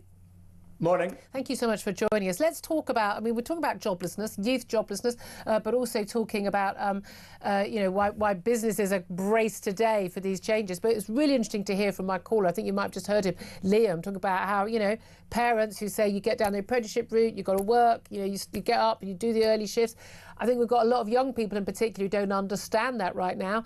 But businesses are facing it at both ends now, aren't they? What are the changes that have come in today in terms of the law which are impacting businesses and their willingness and ability to hire people? Sure. So what's happened is basically a shift from sort of the power of the employer more towards the employee. So more rights for the employee in terms of sick pay and maternity pay, but also greater power for unions. Unions can, make requests to access workplaces with barely any notice. They can access digital communications and things. And you might say, well, that's good for the worker. But that would be good for a worker if we were in a super rich, really fast growing country with loads of jobs. But actually, as you know, and all your viewers know, we're in a country where the unemployment rate is sticking up, where jobs are disappearing and we're not growing. And the result is that if you just add more legal risks, more costs for employers, they're not going to take the risk on risky candidates. They're not going to create jobs. And the people that lose out on that are young people, because young people, by definition, do not have, 10 years career reliability where they haven't, relentlessly caused trouble or sued their employer. So many employers who previously would take the risk on school leavers or graduates are just going to say, actually, no, I don't want young people when I can rely on less risky candidates. Yeah, I mean, it's so obvious. And again, we were talking earlier, and it does seem to be a recurring theme with this government, is that the fact that there's no one in this government who's got any experience running a business. They seem to reluctantly, there's this talk about how they say they're not going to roll back on it. They'll probably delay it. It'll be another U-turn on basically having the minimum wage be the same whatever your age. They've already brought it up by a significant amount and added employer national insurance as well from Rachel Reeves' first budget, which has meant huge extra cost to employing your last lowest paid employee, which meant businesses are either laying them off or not employing them in the first place. But they seem to be utterly surprised that if you add all these extra costs to an employer for employing somebody, they might not employ that person because they're not actually bringing that much value to the business. They literally don't make enough money from that extra person to make it worth their while to employ them. This has kind of blown their minds. They're like the worst kind of, Alan Sugar apprentice candidates who can't do basic profit and loss. Well, this is a bizarre and frustrating theme with this government. I mean, you talk about minimum wage there. We heard that last week people like Andy Burnham and Ed Miliband trying to suggest that we're somehow a low-pay economy. It's not true. Our minimum wage is the 7th highest in the world when you compare it to sort of average incomes. And the same thing happens with economic policy after economic policy in this government. They announce something that anyone that's read even, a basic introduction to economics knows will backfire on the people it's meant to help. And everyone tells them at the time, don't do that. Everyone tells them and they say, no, you just want Tory austerity or whatever. And then, maybe a few months, a year later, the thing that everyone's warned was going to happen, in this case, increased joblessness that's particularly affecting the youth, happens. And luckily, they do seem to suggest they will U-turn, but it would be better if we didn't get into this problem in the first place. Yeah, it does seem utterly bizarre. And again, following down the route of sort of European-style workers' rights as well. I was saying earlier on the show, I'm all for trade unions and workers' rights. These are absolutely vital. I don't want people, having to work a 14-hour day down the mines and have no holiday pay. Trade unions brought us that. But we've now got sort of either quite militant, politically activist trade unions like the BMA and the trade drivers unions or frankly some of them are just taking the mick at this point, and it's just not in the interests of their own members because they kind of do them out of a job and certainly prevent the hiring of more people in the expansion of the business, because that's what we've seen on mainland Europe, particularly in France, but Germany as well. Very high taxes, very high, huge protection for workers, but it just means that, certainly in France, at the margins, employers just don't want to employ anyone else. Well, exactly. And these unions and the politicians who speak up for them are kind of operating to kind of a dual delusion. One is they talk of a Britain that, as I say, doesn't exist. We're not a low-paid society. Where people are struggling to make money from work is because they can't get enough hours. It's not because the pay is high enough. And also they pretend that there's all this, abuse of employees happening. This is not a country where people are regularly, thankfully, getting, injured or exploited or dying or anything like that at work. And then the kind of second thing that's at play here is I think the unions act in a sort of cartel way where they want to protect current workers and people who have been paying their union fees for decades, and they don't want to expand those industries. And I think that's not called out enough, that they don't want to create opportunities. It's a closed shop a lot of the time, isn't it? And in terms of youth joblessness, we've been talking an awful lot about, attitudes, and I've lost track of the number of employers having small businesses, not just people getting in touch on the show or on social media, but people I've met in business. I've gone to a lot of the events, just having a long conversation with people. And I remember so vividly a conversation with a guy who runs like a really well-known construction company. They'd hired me to sort of host an awards event. And he was saying he just tore his hair out. He was working class lad, came from absolutely nothing, did an apprenticeship at this company, had gone on to do really well. He was now the chief executive, multi-million pound business. And he says he's always tried to go back and get, give the same options to, kids. And he says, and over the years, it's just got worse and worse and worse. He goes, we go to like some areas, we put up the notes, we've got recruitment, we're paying them well, we're doing, literally, we either don't get enough people actually even applying, or if they apply, they don't turn up to the interview, or they turn up on the first day and then they don't turn up on the second day. By the end of the first week, we usually don't have anyone left. And he goes, and I know we treat people well. I came through the ranks. I make damn sure I'm offering these opportunities, and they don't want to work. We do have an issue, and it's something that Robert Jenrick is talking about as a reforms, likely chancellor if they win. We need to have a complete basic revolution when it comes to our welfare system and the right of people to choose not to work. Yeah, I really don't know how we solve this. It's a tricky problem, clearly, for this government and for potentially a future... Is it tricky? Well, there's one thing... You have to be ruthless, but it's not tricky. No.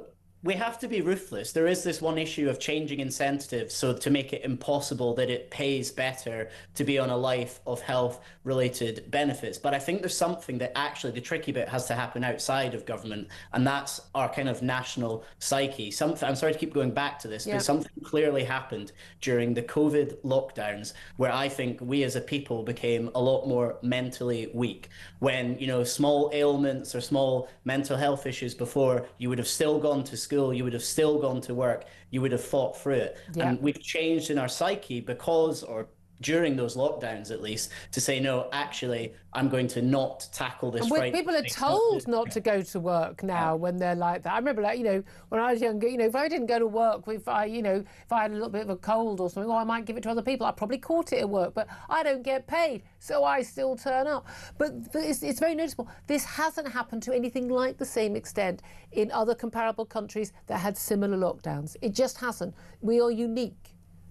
Yeah, and I think there's still a question as why we are so different. I think this country, if you compare it to other countries in Europe, we've probably done a lot more in terms of talking about mental health, which I think initially was a well-intentioned thing, but it's gone too far now. And actually, we need to teach our young people, we need to teach ourselves, adults as well, just how to be more resilient. And I think that's the thing that governments are not going to be able to do on their own. That's going to require a sort of concerted national effort from parents, from school teachers, from employers. We all need to club together and just get some sort of British resilience back. Yeah, absolutely.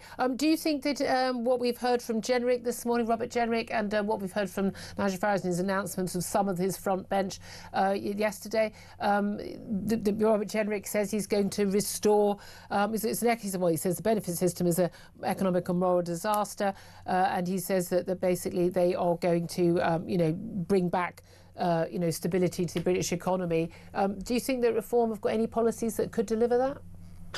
Well, I think this is the Reform actually becoming a bit more economically mainstream. I mean, I've been very critical of some of the things they've said about Bank of England and wanting to scrap the OBR. And I think what Robert Jenrick suggested today are a lot more closer to centre-right mainstream. So yes, reform the OBR. Yes, make the Bank of England have a kind of wider membership in terms of who makes interest rate decisions. And I think this is a very clever play, really, because it's for them to say to people like the bond markets, to institutional investors, that don't worry, we're a fiscally and economically serious party. You don't have to have a sort of Liz Truss or Andy Burnham style freakout. Yeah, absolutely. Thank you very much indeed. 11:48 is the time. We're going to take a quick break and then we'll be back, and we're going to be talking about Rachel Reeves blocking defence spending and what is going on with those talks over possible ceasefire in Ukraine. The answer, probably nothing very positive. This is Talk.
Across the UK, on DAB+, on your smart speaker, on your smart TV, and on your side.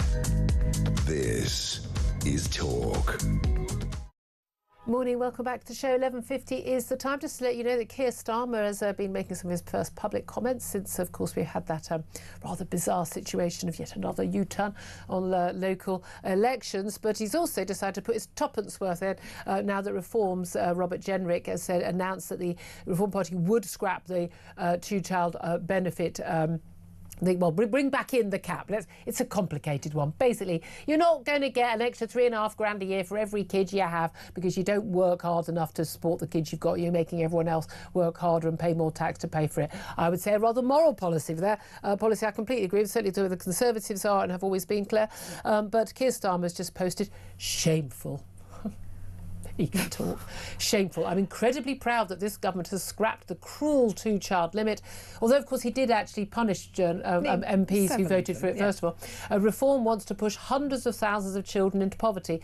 No, that policy doesn't push children into poverty. You know, parents not working and having more kids than they can afford pushes children into, very crucially, relative poverty. They're not scrabbling for food in the street. Their parents just don't work hard enough and they have too many kids, and I'm sorry, they don't have the right to expect everyone else to pay for them. Claire? Yeah, I'm totally with you on that. If you want to have more children, then, you know, be my guest, fill your boots. Yeah. I'm not going to cough up my hard-earned cash. Do some overtime if you want to have 4 kids. Get a second job or a third job. I mean, at one point, or get a job. Given a lot of these people don't even work at all, by the way. Mums nearly usually don't. Well, that's your choice. But I ain't paying for it. No. A policy, by the way, that cap supported by the majority of Labour voters. Keir Starmer, you are so out of touch. I know it goes down well at your little Islington dinner parties when you patronise all the people who are poorer than you, but seriously, you're totally out of touch. Right, let's talk about something else. Let's talk about Rachel Reeves, the Chancellor, apparently totally out of touch with the realities of the world we're living in right now and is blocking extra spending on defence, which many experts are saying we need not in 2030s, not in the next 5 years, but now. Well, Sean Bell is a military and defence analyst and joins us now to talk about that. Good morning to you, Sean.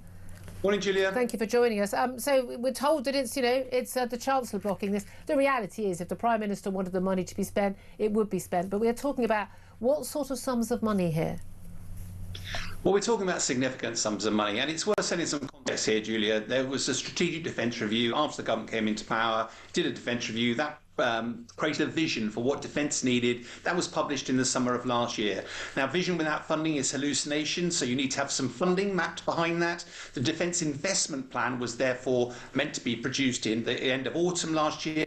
We still haven't seen it, and we do understand now there's a lot of fighting going on because, bluntly, there's very little money. It's all about choices, and I think whilst Keir Starmer's been making big announcements on the world stage, Rachel Reeves is turning around and saying, where's the money going to come from?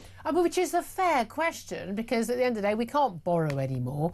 We're going to probably have to put taxes up or cut spending somewhere else. And neither of those is politically very comfortable. But the reality is not spending the money is also going to be a lot more uncomfortable for us, isn't it? Because something's been very clear, all these, the Munich Security Conference, all the meetings of defence chiefs, the G7 meeting, again and again, it is really, really clear that Europe is going to have to stand on its own a lot more in terms of defence.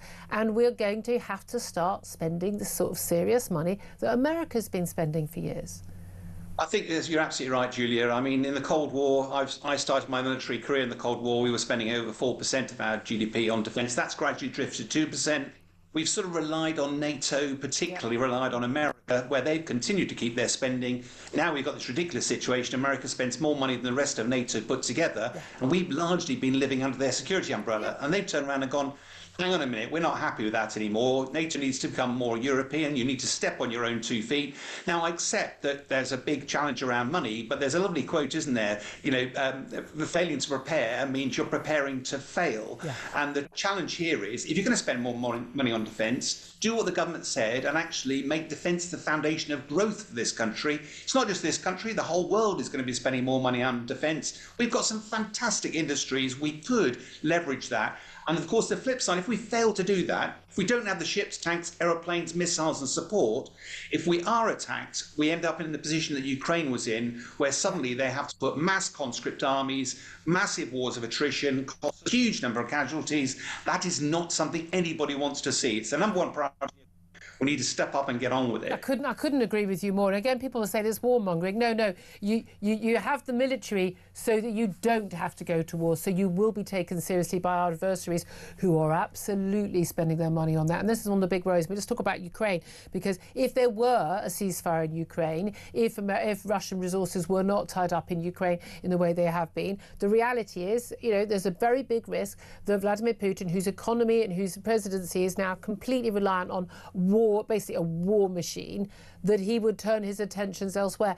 Pretty sure in the knowledge that there isn't unanimity in NATO anymore, and that there could be a serious question mark about whether NATO as a whole would, agree to abide by the idea that attack on all one is an attack on all, and would go to the aid of the Latvias, the Lithuanias and Estonias. And I would seriously worry about that myself. We need to be able to protect ourselves and our neighbours. What do you make of where we are, though, with Ukraine? Because more peace talks. Apparently they ended with acrimony after just 2 hours this morning. And once again, the Ukrainian President Zelensky basically accusing Moscow of trying to drag out negotiations that could already be entering their final stage, because the Russians ain't moved at all, have they? And the Americans are still calling on the Ukrainians to give up territory that Russia hasn't even been able to conquer militarily.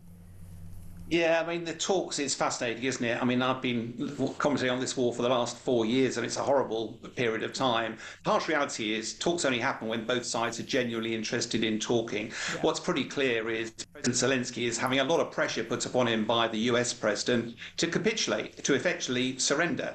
And the only reason it seems to me that those talks are happening is that Ukraine genuinely feels there may be the prospect of a peace, whereas Russia simply wants to see how far America is prepared to push, because if it can achieve its objectives without fighting but simply relying on American pressure. And I think what's telling is that I understand it's not been publicised, but I do understand from colleagues that actually the Brits and the French actually barged into that meeting at one stage and actually said, America, it's not just down to you. There are European security implications here that might well explain why some of it collapsed at the end. I think it's probably a good thing that it has collapsed, because any deal, I mean, again, constitutionally, the handing over of territory to Russia, as one of their military chiefs and negotiators pointed out, we may as well have just done that in the first 6 weeks of the war 4 years ago if we were going to do that. What was the point of fighting all this time? No, you're absolutely right. I mean, I've visited Ukraine a few times, and they're very, very clear. I didn't see any appetite for them for giving up or stopping. I do accept that as a military guy, you've got to find a negotiated end to this. Yeah. But it's pretty clear historically, Russia will need to be forced to capitulate. Exactly. There are lots of ways that Europe could step up to make life more and more difficult.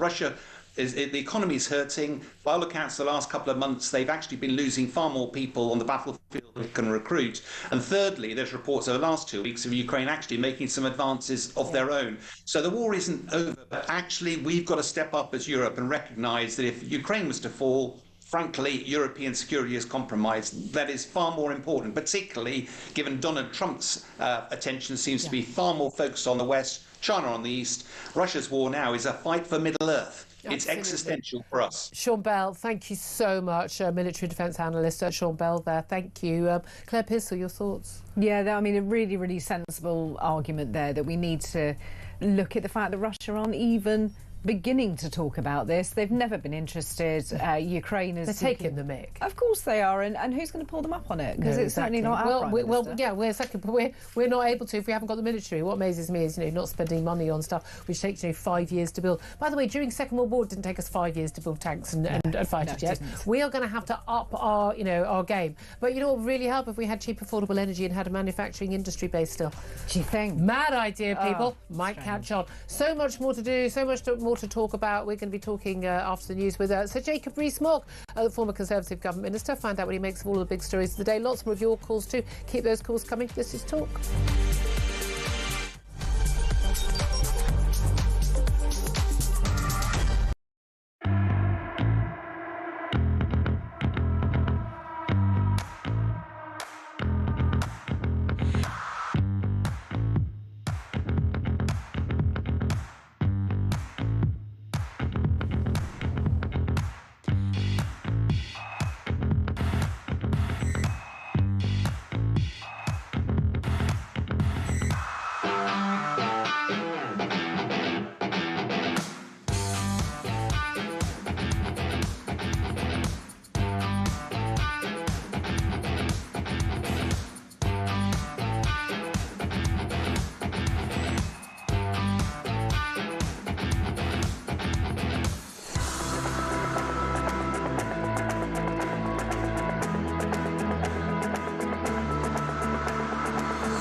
the UK. On DAB+, on your smart speaker, on your smart TV, and on your side. This is Talk.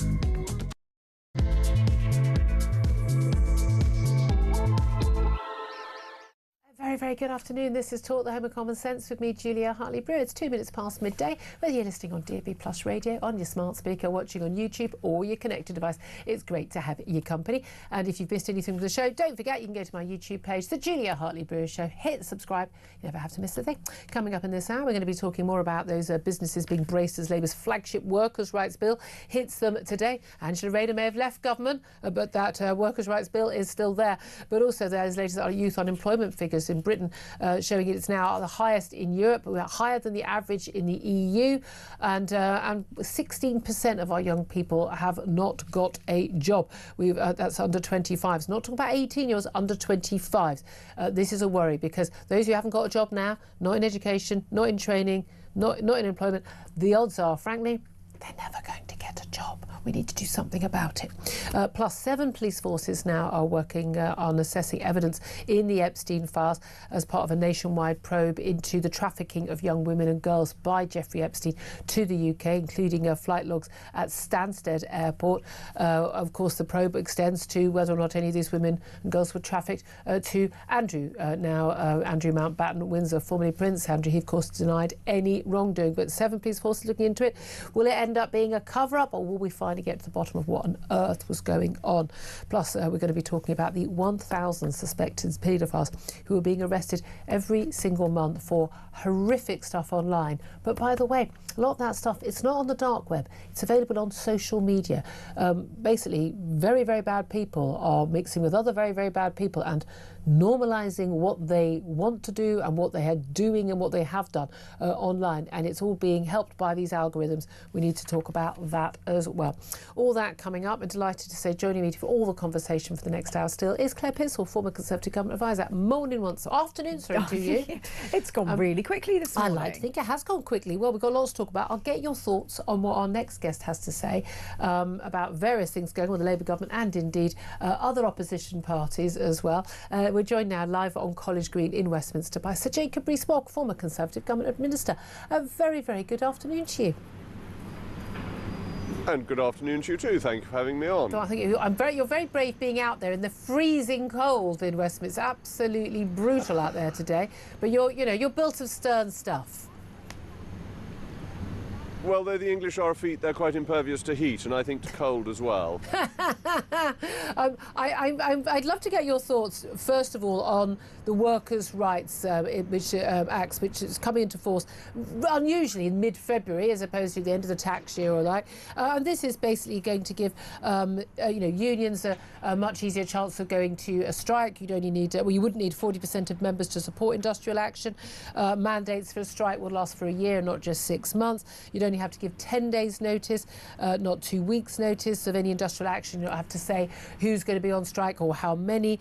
And basically employers aren't going to be able to sack anyone while industrial action is ongoing, even if it's got nothing whatsoever to do with the industrial action. There's been a lot of talk about how a lot of this was going to be scaled back. Workers' rights, for instance, to take someone to tribunal, not to be sacked, within the, for their first day in the job. But do you think that these workers' rights are going to be a problem for businesses?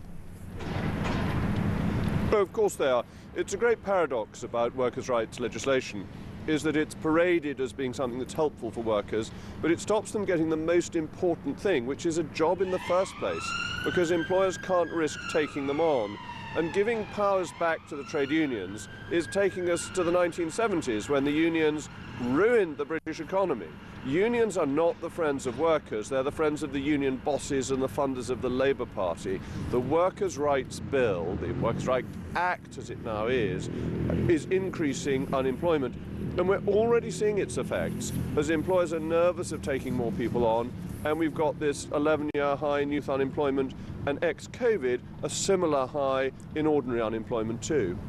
Look, I mean, youth unemployment is a massive big issue. You know, 16% of under-25s are unemployed. The welfare czar for Labour, you know him as former Labour Minister Alan Milburn, says that 45% of 24-year-olds who were not in education, employment or training, these so-called NEETs, had never had a job at all. Do you think this is part of the problem? Because you're often called sort of quite old-fashioned. You've got 6 children. I think you and I probably parent quite similarly. I think I'm quite an old-fashioned parent as well in terms of, you know, chores and expectations and the like. But do you think actually we talk an awful lot about macroeconomic policy, microeconomic policy, wage rates and the like, but actually an awful lot of this is down to a very, very simple issue of parenting and how you raise your child and whether they expect to have a work ethic and to go out and get a job and support themselves and pay taxes to support others. Do you think that's a big aspect that this government, and indeed the last government which you worked in, hasn't really been tackling? I think you're absolutely right. I think culture is a crucial part of it, and that comes from parenting.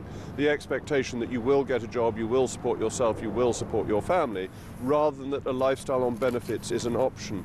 There was a report recently that said 6.5 million people who are actually in work would be better off on benefits. Now, the reason those people work is because it's their culture to work.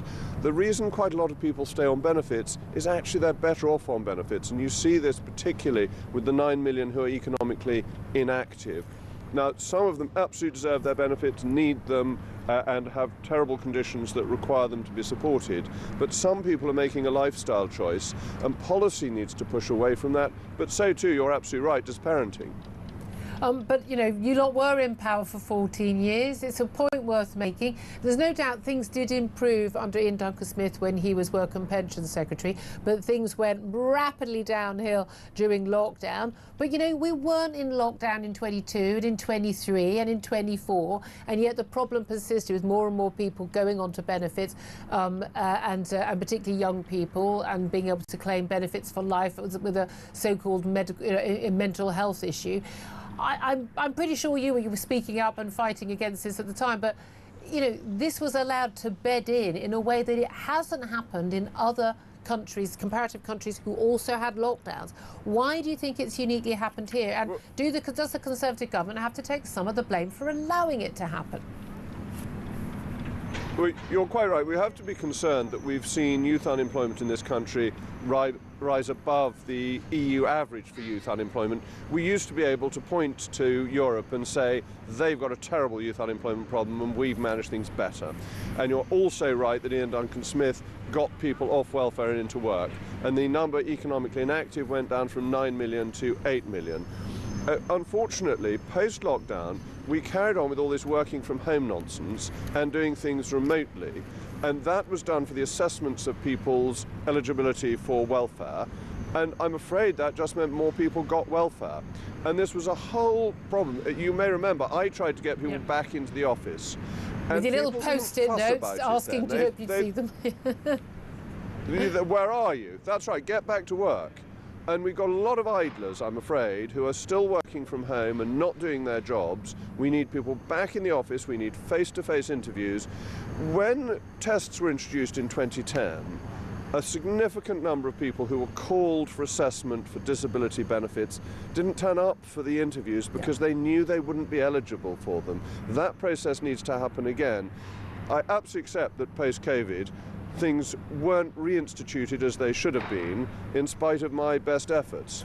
But why weren't they? Because I mean, Robert Jenrick, who was a Conservative minister, is now with Reform and is now their Treasury spokesman. He has said that our benefit system is broken, he said this morning. It's an economic and a moral disaster. And he says Reform will defuse the benefits bomb set to bankrupt Britain. I mean, he's completely right, isn't he? He is right, and I think there's another thing we should discuss on benefits, which is, it seems to me, it is deeply unfair that in April benefits will go up in line with inflation whilst tax thresholds are frozen. So the people who are paying for the benefits will be worse off in real terms to protect the people who are on benefits. That's so unfair on people who are just paying tax, or on the working poor. Now, Reform have been a little bit confused for a little bit about whether they supported the two-child benefit cap that was brought in by the Conservative government. Your party has been very clear they support that cap. And bearing in mind, I need to stress to people, because certainly certain people I've argued with don't seem to know what it is. This isn't the 23 quid or whatever it is these days that you get for each child you have. And, you know, as a father of 6, you'll be aware of that. It's the 3,500... No, I don't get it. Too high an earner. There we go. That gets taken away from you. OK. Yeah. Well, quite rightly, I think. £3,500 a year for those who are on universal credit for every child that they have. Currently, well, until now, up to 2 children. And then Labour have taken that cap away, so you can have it for your, 3rd, 4th, 5th, 6th, 7th, 8th, 9th kid, if not. Most of these people who are getting this extra money, certainly 2 of them are not in work. Usually one of them is only, if they're either not working at all, or one of them is only working part-time, which might explain why they don't have any money and need that help. But as a result of the announcement for Reform to say they would restore the 2-child cap on benefits, full stop, there wouldn't be any different things for British people or those who are working full-time. They're going to restore it, same as the Conservative policy as it's always been. Response from the Prime Minister: shameful, he has tweeted. I'm incredibly proud that this government has scrapped the cruel 2-child limit. Reform wants to push hundreds of thousands of children into poverty. What do you say to that? Well, the Prime Minister's talking through his hat, and it's of course another of his U-turns, because when he came into office he was carrying on with the 2-child policy, then he got held to ransom by the left of the Labour Party and he changed the policy. So he's got no credibility on this issue at all. And again, it's an issue of fairness. If the people paying taxes who have 2 children can't afford to have a 3rd, why should they pay more taxes for people who are on benefits to have more children? It's desperately unfair on those people who are producing the income the country needs to exist. And that seems to me to be fundamental. As it happens, I think we need a real reform of child policy to encourage children across all income levels, a fundamental change, which is where Reform was. But until we have that, the 2-child policy, the cap, is a fair and justifiable one. It's interesting you said that. Look, there's no doubt at all you're doing your bit to repopulate the country. We've got a demographic crisis. You've got 6 years. I've only got the one, started late. Claire's with us. She's only got the one. There's been a lot of talk recently about the need. For years, we must have fewer children because human beings are terrible for the planet. Load of absolute nonsense, Malthusian nonsense, so we couldn't feed everybody. We know that actually the demographic crisis facing Western nations, and indeed the globe as a whole, will be, in the next 50, 100 years, the fact that we're not having enough children, we're not replacing ourselves, and we haven't got anyone to go into the workforce to look after the rapidly ageing demographic of our society. What policies would you support to do that? Because I don't want to go into details of anyone in particular because there's by-elections, but there's been criticism of, anyone suggesting we should have policies that encourage women to have children, particularly to have them younger when they're more fertile, is sort of Handmaid's Tale territory, where women are only seen as basically, units of pregnancies. What do you think would be a good thing, what would work and what would be socially and morally acceptable?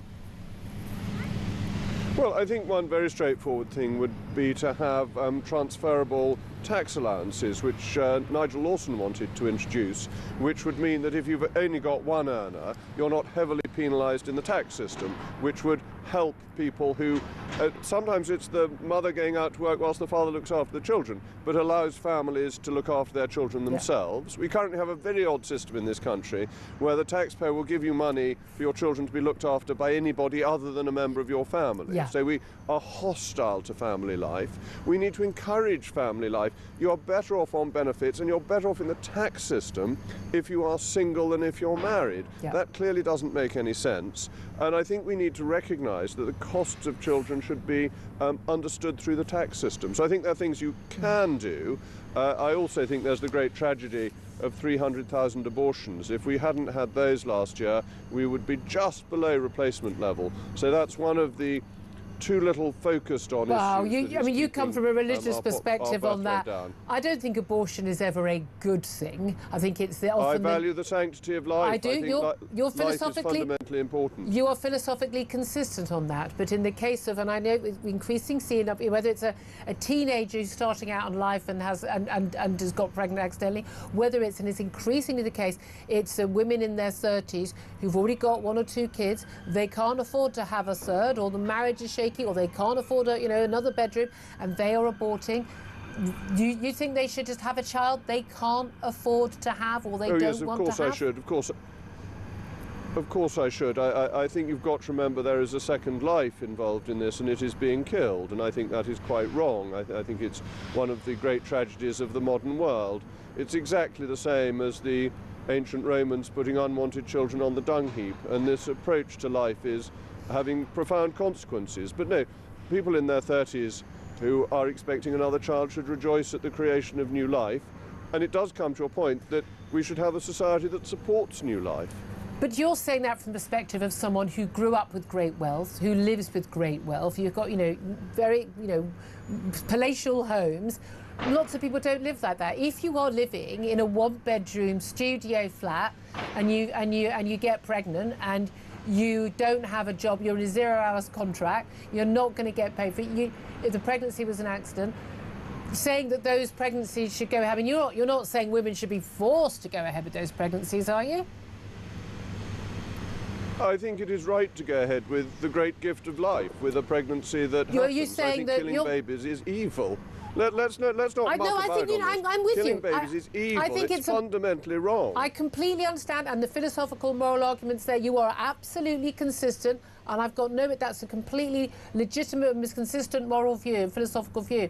But would you, because of that view, murder, killing someone is wrong in law once they are born. Killing a newborn baby is against the law, but killing a baby, in your terms, aborting a baby is not against the law up to a certain point. Are you saying you would think that women should be required to continue those pregnancies? I think pregnancies should be continued Answer with. the Yes, question. I don't see any prospect of the... I am answering the question. I don't see any prospect of the law being changed. Yes. But I think that a law that allows abortion on demand is wrong, and I think the proposal currently before the House of Lords that abortion up to full term should not be criminal. I completely agree with you on that. I think that's absolutely... But again, perhaps not as philosophically consistent as your view. Then, Julia, we're merely arguing about dates. Yes. So I think we're coming into considerable agreement that the baby's life is important. Yes, I agree with you. And I do not think it should be destroyed at any point. And if a mother is unable to look after a child, there is always the option of adoption. That is not a wrong thing to do. Well, but you realise, of course, that in years gone past, in decades gone past, women forced to have a child, then they had it taken away from them, or forced, unable to get a legal abortion, have gone and had backstreet abortions, often causing great harm to themselves and women often dying. That abortion is not ever, I don't think ever a good thing, but it is quite often the least worst thing for a scenario. You see, there I would disagree. I think destroying a life can never be the least worst thing, that you're killing the baby, and that is fundamentally wrong. Now, there will be occasions when babies die because a mother needs emergency medical treatment or something, but you are saving life at that point, and your objective is saving life. Yeah. There you go. So it's interesting, and again, it's a debate. Again, a lot of people have. I know that most people in this country, men and women, are in the middle ground. I think with me, where they want abortion to be available, but only up to a certain point, and as a necessary evil. I think we view it as in terms of women's freedom and control over their own bodies. But interesting, we got onto that debate. But I suppose that is actually where a lot of these debates lead. Sir Jacob, always good to talk to you. Thank you very much. Interesting conversation. Sir Jacob Rees-Mogg, former Conservative government minister. Sorry, it's a rather loud Westminster College Green. Doing interviews outside nowadays is so noisy. But Claire Bissell, it was interesting seeing your reaction to a lot of that. I mean, it is interesting when we get into that conversation about, well, okay, we've got a demographic issue, we need people to be working, we need more young people. Oh, okay, well, we are seeing increases in abortions. I've never had an abortion. If I'd had an abortion, I would have been open about it. I did, though, suffer a lot of miscarriages. I find a lot of women's attitude to abortion as a very casual thing, as just simply a sort of it's just another medical, process. I find that repulsive. I've got to be honest, repulsive. I don't think that it's just a woman's body. I can do what I want. Well, yeah, but you can use contraception. But I know it's not always 100% safe. Things happen. People make mistakes. But I also understand people's life circumstances. I think we have to just accept it's a necessary evil in a lot of circumstances. But what did you make of what he had to say? I always find it an interesting conversation because I do think that realistically you're looking at dates. I mean, I'm with you that we need to have that option available to women. I do think there needs to be a cut-off point. Because it's not people who get pregnant. No, women. It isn't. It's women, and they have the right to choose what they do with their bodies. But I always find it fascinating when especially a man turns around and says, but they should go through the pregnancy because there's always adoption. Have you looked at the state of adoption services in this country? That's true. It's appalling. Again, the babies are not handed straight away, but also the trauma that causes for people. I mean, the whole thing is terrible. I mean, it's a terrible. The main aim in life is don't get yourself pregnant by accident if you don't want. Because there are ways of doing that, people, ladies mostly. In this day and age, there's always a way around it. I'd say, and again, I know a number of people have had a number of abortions, and that's because they didn't use contraception. And I think that's immoral. Yes, I do so think that's immoral. And again, but the thing about Jacob Rees-Mogg's position, although I don't agree with it entirely, I think it is at least a morally consistent philosophical and religious viewpoint that has, whereas I think, the idea, and again, I find that left-wing view, this idea that, have an abortion up to any point, literally killing a baby at 8.5 or 9 months gestation, clearly repulsive. Yeah. But I also understand the philosophical viewpoint, well, what difference is it when it's, 3 months? There is, but again, we need to not be squeamish about these things. But I do worry about the idea that actually, because of the demographic crisis, that actually women having babies, we want to encourage women. Most women who don't have children do want to have children. Most women who've only got one child, like us, would actually prefer to have had more. Yeah, and so it was, you make your choices, don't you? Yeah, but no, for a lot of women, it's not a choice, and that's and I do really think that it's a conversation women are going to have to start having. And when I get lunatic women in their early 20s telling me, "Well, I'm going to freeze my eggs," and I just think, "Well, good luck." Yeah. Good luck with that, sweetheart, but you're going to be childless. That's fine if that's what you want, but if it's not what you want, I think this is the next big sort of it's an issue for families, it's an issue for the economy, and it's going to be the next really big issue in our society. But I think we need to be very careful not to punish women who don't have children. Oh, completely, absolutely. Again, no one worries about men on that basis, do they? Anyway, going to take your calls on this if you want to, but a lot of you calling in obviously still about joblessness, which we discussed with Jacob Rees-Mogg. Get your calls in now. We'll get you on air. 0344 499 1000. This is Talk.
Across the UK, on DAB+, on your smart speaker, on your smart TV, and on your side. This is Talk. Good afternoon. This is Talk the Home of Common Sense. So we ended up having a random conversation about abortion on a show where we're mostly talking about joblessness. But there we are. Jeff is in Bedford. He's got in touch on 0344 499 1000. I'm asking you, Britain has a higher rate of joblessness among young people than the EU average. Why do you think that is? Some fantastic calls. So hope you keep the standard up. Jeff, good afternoon to you. Well, so do I, Julie, and hello to Claire. You make a great double act. Hinge and bracket. Cagney and Lacey. Who are we? Yeah, well, it's very enjoyable to listen to all the points here. It keeps us staying out here. But my view, I mean, I'm 73, Julia, but I've still got a brain that works. And my feelings for young people, I look back when I was 17, leaving school. I went to a secondary school, but luckily I worked in my career with 3 blue chip companies and ended up with my own business. Yeah. Now, I don't think these young people are mentally unstable, or some of them are, some of them will be. I mean, that's life. I think it's hopelessness. Oh, gosh, yes, that's a good word. And they've seen their parents struggling to pay the bills, pay the mortgage, do this, do that, keep them, on a straight path. And where's the backing coming from? Well, it isn't, is it? We look at what our governments have done over the years, and I'm not going to mention anyone in particular because I know we're near election time, but just look at the quality of people that are showing our young people how to experience life. It's a bloody disgrace. Sorry. That's a good point, yeah. Can I just say that you think about the hopelessness, I wonder if it's not seeing their parents struggle so much as they can say to their parents, oh, it's all right, you didn't come out of uni if you went to uni with a load of debt, or you weren't expected to have a degree and a load of debt just to get a job that doesn't involve in any way a graduate degree. You were able to buy a home for 4 or 5 times your salary, not 10, 12 times now. You were able to, to buy a car, you were able to get a job, and I'm going to work 10 times as hard, and I'm not going to get the pension, I'm not going to be able to buy a home, and they just feel like, what's the point? Exactly. And the worst thing about it, when I was 17, in the paper where I lived, there were 5 pages of jobs on a Thursday night in the evening paper. And a lot of good jobs. They weren't rubbish jobs. Yeah. There were apprentices and all the rest of it. But in my day, nobody thought about, well, especially going to a secondary school, you didn't think about going to university. No, my brother did. He went to a grammar school, but that's a different story. He was more academic than me. Even most kids who went to grammar school didn't go to uni. I mean, it just wasn't. It wasn't the norm. No, but I just feel that unless you've got a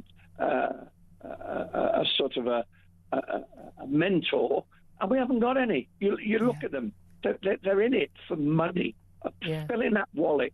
And you know what? It's an absolute disgrace what's going on. Yeah, I agree with you. And again, you've got that whole sort of influence thing. It's like the girls thinking, I'm just going to be an influencer on the social media, or I'm going to do pranks on YouTube, or or the OnlyFans thing. This idea that anything that appears easy, anything that appears glam, but they don't want to do the the washing up in the back of the burger takeaway or the work. They don't want to do the jobs where we all started out and actually taught us an awful lot in life. Everyone I've asked, it's absolutely fascinating.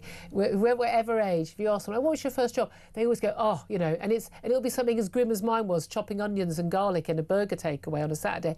Had an absolute hoot. We had the music on. You got to have your hour of your music. We had the little caps on. It was a great gang. Everyone I know talks about their first jobs. With quite a lot of warmth, even though they were grim and really badly paid. I drive past a couple of Amazon warehouses and I look at them and I think, thank God I'm 73. Yeah, there is that. Because I don't mind a parcel coming out of it, but I tell you, it's like a prison. Yeah. I look at it and it looks like, in fact, it's probably worse in some aspects. Don't they sort of clock when people go to the toilet and all of that as well? Jeff, thank you for that. I appreciate that. Let's go to Ken, who's in I don't know where this is in Britain, Toulouse. Hello, Ken, how are you? Hi, Julia. It's Potty Train 10. We spoke a couple of weeks ago about Potty Train. How are you going? Very well. As an employer in France, I sit and listen to all you guys on talkTV, and I throw bits of whatever at the TV from time to time because some of the stuff makes me drives me crazy. But of course, we have on both sides of the channel, we have models of the future. Yeah. Now, when these wonderful socialists in government, if anyone wants to say, well, why does this guy care about the UK? Yeah. He lives in France. Well, we do care. Yeah. Yeah, we do care. It's you're still British, I'm guessing. It's another country, a lot of stuff. A lot of good stuff came from there. So of course we care what goes on. So if the Labour government want to take a look into the future, well, it's 21 miles from Dover to Calais, and they can sit and watch the catastrophe, which is the workplace in France. In France, I'm an employer. I've now got 2 businesses in which I employ people. You end up working for the staff. Yeah. You work for the staff because they have so many rights. Now, I'm not your biggest capitalist who's profit at all costs. Not at all. I'm absolutely not that. I do believe that they have rights. I do believe they should treated well, paid well. Time off, so on and so forth. And of course, we have a multitude of bank holidays every year, which in the month of lunches. May. Oh, it almost destroys my business in the month of May because you're gonna sense me on this one. We ship seamen all around Europe. There you are then. That's I bet you didn't have. Did you when you suggested to the school's careers teacher that's what you wanted to do for a living? Was there any reaction? All my friends from school said to me, "We always knew you were a professional." No, oh God! Don't get me in trouble, Ken. I'm going to have to leave it there. That's hilarious. I mean, don't even know where to go with that. That is the most unusual. Get in touch with your unusual jobs. What was your training for that? Shipping seamen around the area? I'm going to guess it's not the seafaring kind. I'm going to go out on a limb. 12:33 is the time. Just going to let you know, breaking news: 6 people have been taken to hospital after 2 buses, big red double-decker buses in London, have collided, and one of them hit a theatre in South London. Emergency services were called to a Newington Causeway just after 8 o'clock this morning after the crash. One of the buses smashed into the window frontage of Southwark Playhouse Borough, and they've treated a number of people at the scene, 6 of whom have been taken to hospital. But I mean, certainly the footage is looking like quite a serious crash there, extraordinary. Let's take a quick break. Up next, we are going to be talking to the historian and royal author Andrew Lowney about the latest developments in terms of all the different police forces who are now looking into the Epstein files, and in particular how they pertain to, as was Prince Andrew, in particular, those so-called Lolita Express flights on Jeffrey Epstein's jets to various airports in London. Who and what were they carrying? This is Talk.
Across the UK, on DAB+, on your smart speaker, on your smart TV, and on your side. This is Talk.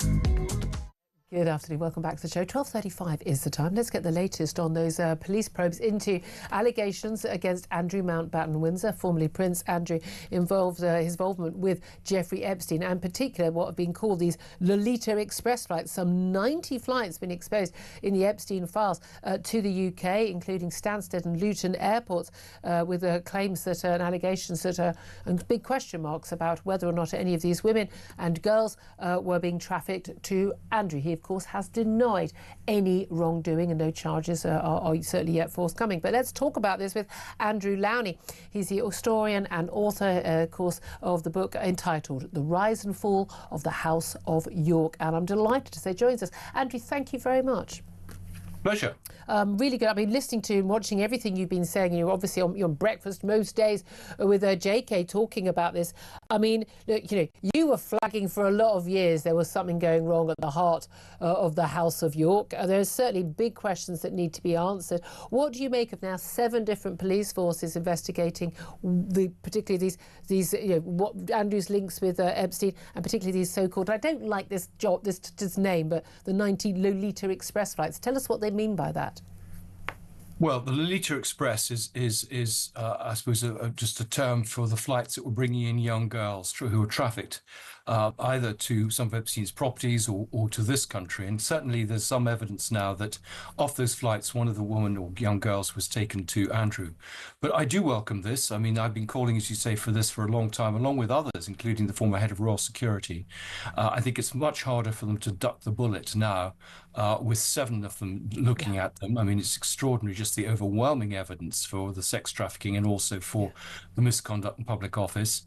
I've offered my research, some of the stuff which I wasn't able to put in the book for legal reasons, to the National Crime Agency. I haven't heard back from them, but they're the ones who should really be coordinating all this. Yeah. I think the danger is that it doesn't have a proper coordination. But this is a good sign, and certainly what my sources are telling me is that charges will be levelled. My one concern is that the last thing the royal family want is a trial. I mean, they shut down the Burrell trial years ago. So are we going to have a trial, or are we going to have Andrew disappearing to the Middle East, rather like King Juan Carlos of Spain did, and avoid facing justice?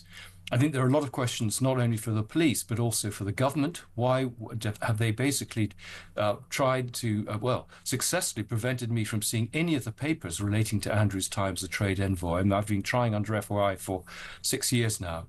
And also, I think the palace have questions because they knew what was going on. I know that they were suppressing the story. They were using strong-arm tactics on the press.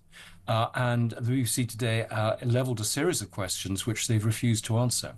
I mean, this is the thing. I mean, we've spoken obviously to Di Davies, the former head of the Royal Protection Police, and he's always said, that this must have gone all the way up to the top level. The idea that Prince Andrew's only security detail, didn't know where he was. Of course, they knew whether he was staying in Jeffrey Epstein Island or in his home, and who was visiting and who was arriving in Buckingham Palace. Of course, they keep records of these things. These must be still available somewhere, but have not been forthcoming. And of course, that this information would have gone to senior figures in the Met Police, and of course, it would have gone to senior figures in the royal household, whether it went all the way to the late Queen or indeed to the now King. We don't know, but that certainly seems to be the view of people who worked in the palace. Do you think that... Well, I can say, sorry to interrupt you, I can say, talking to people, in fact, I had lunch with someone yesterday in intelligence who had reported some of the things he had seen, including a $5 million bribe in Kazakhstan, and the Queen's private secretary told him there was no point, that she just wouldn't, he was protected and nothing would be done. So that's an extraordinary. Again, we must say that no charges have been brought and denied any wrongdoing for legal reasons. But this is the thing. There have been rumours for many, many years about Andrew and his personal life. There were certainly a lot of question marks raised. Again, these things, as you know, because you've had to deal with the lawyers over your book and all your revelations there, about where it's sort of hinting at sort of what was Randy Andy, what was he up to, but also his nickname was, but also there's his attitude when he was working as a UK trade envoy, and an awful lot of golfing and nice holidays being tagged on. But the allegations that, again, the police are looking into, no charges as yet, but the allegations that appear to be there in the Epstein files, assuming these documents are real, are far, far more significant of this. And frankly, in misconduct in a public office, he may not have been paid for that role, but he was absolutely acting on behalf of the government. That would, that ultimate term, if convicted of any crime, would be life imprisonment.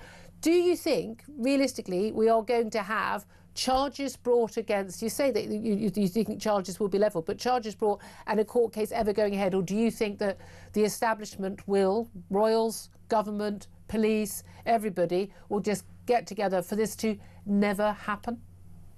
Well, I hope that's not the case. I mean, I think there's quite a lot of public anger about this, that there's one rule for the royals and one rule for everyone else. Yeah. So, you know, I've been told that they are looking at this carefully, which is why there is a slight delay. They want to make sure they've got their ducks in a row. I mean, I just correct you there. I mean, he was paid. The Queen gave him £250,000 a year. He claimed... Well, he wasn't paid by the government, though, was he? But no, he was. He got huge expenses for these trips. I know expenses. I thought you said the Queen paid him, but that wasn't. I thought he. No, the Queen. He was paid a stipend, and he also claimed expenses, and he was putting on those expenses things like the masseurs. Yeah. And those were being pushed through. Yeah. So, I mean, you know, he was tasked by the Civil Service, by the Foreign Office and Department of Business and Trade. But, yeah, the authorities have been very keen to move on Peter Mandelson, less keen to move on him. Again, just to pick you up, I mean, these allegations are clearly very, very serious, but they're also absolutely back up everything I found in my 5 years of research. And, you know, the question has to be asked, why, given I produced plenty of evidence when the book came out in August of both the sex trafficking and the misconduct, nothing was done at that stage, or indeed before, because some of these stories, as you say, have been appearing in the press for years. Yeah. So I think there are big questions about how the cover-up that's gone on. This is getting bigger than Andrew. It's getting to a sort of Watergate dimension. Well, that's the thing, isn't it? In the efforts to cover up actual end, you know, because it would damage, quote, the firm by anything, you know, the Queen's son being involved, that is going to, it would appear, explode in their face. And as you say, the public anger over this is huge. And people, I mean, we openly laugh about the fact that there's no case to answer at all, but you paid 12 million quid to a woman that you didn't even know. And the late Queen, the current King and other members of the royal family contributed to that fund to pay the legal fees and pay Virginia Giuffre off. That photograph we now know, which we always knew, was legitimate. But this is the thing. The fact that the Metropolitan Police at no point thought it was necessary for them to interview Andrew over the allegations that Virginia Giuffre had made, I think is quite extraordinary in itself and tells its own story. It does. I mean, I put an FOI request and they wouldn't even tell me if they had investigated Andrew or not. I mean, I think Channel 4 put in requests, Virginia Giuffre put in requests. It was very clear that, you know, a whole series of people were material witnesses to what was going on, members of his staff, I mean, his own family.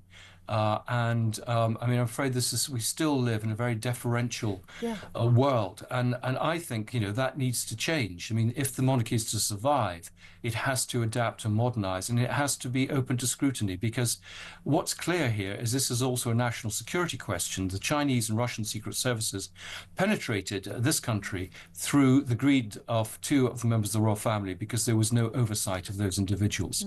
I mean, there are many people saying this is bigger than the Profumo affair because it stretches wider than that. And of course, the public anger about this is huge. And at the end of the day, we're not just talking about confidential documents being leaked and stuff that a lot of us, frankly, you know, we're not in the money markets, won't understand the significance of. But we do understand the significance of young girls being abused, being trafficked, being raped. And again, I think a lot of people are completely unaware of just the full nature of the abuse that these girls were put under, and the number of them who, even to this day, live in fear of Jeffrey Epstein and those who knew him because of the power that he had.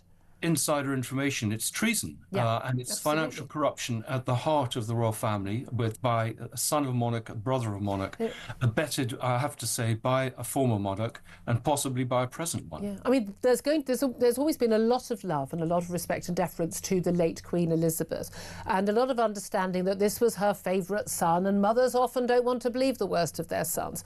There's no doubt at all that King Charles now and Prince William have long wanted Andrew to be cast aside and stop damaging the firm, damaging the royal family as an institution.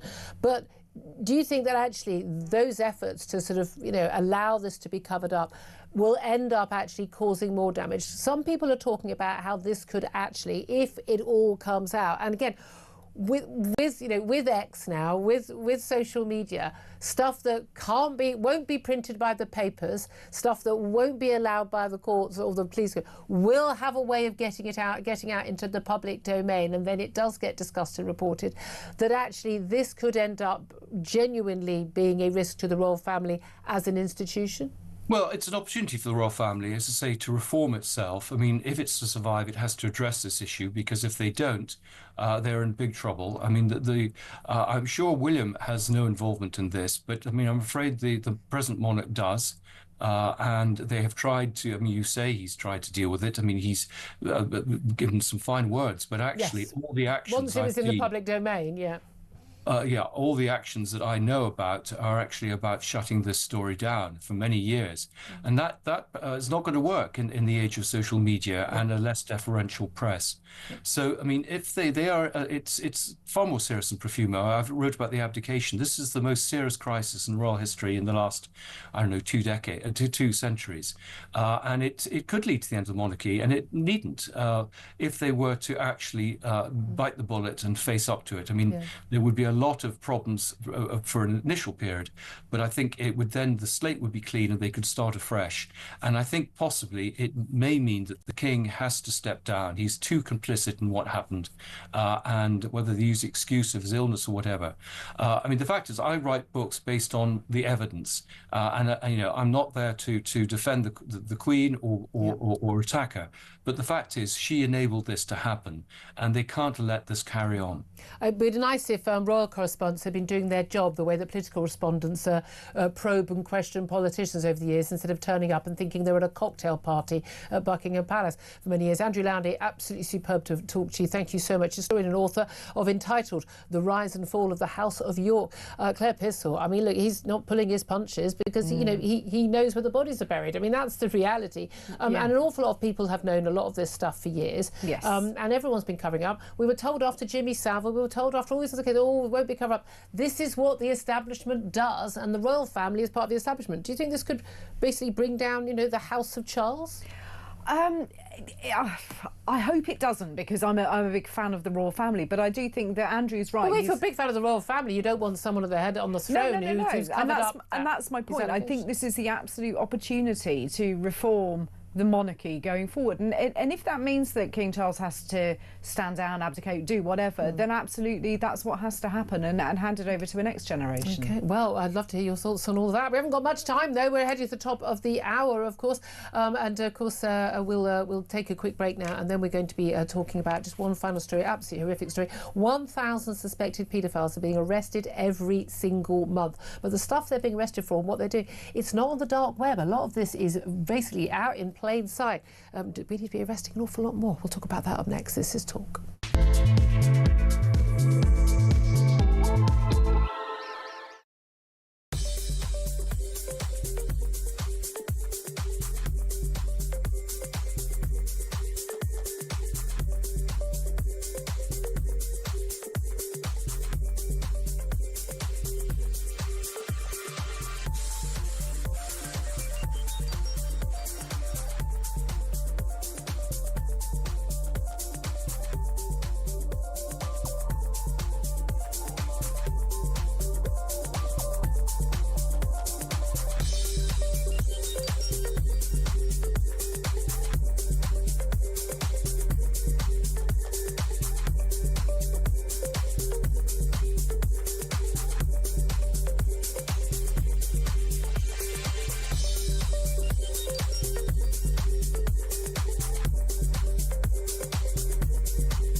Across the UK, on DAB+, on your smart speaker, on your smart TV, and on your side.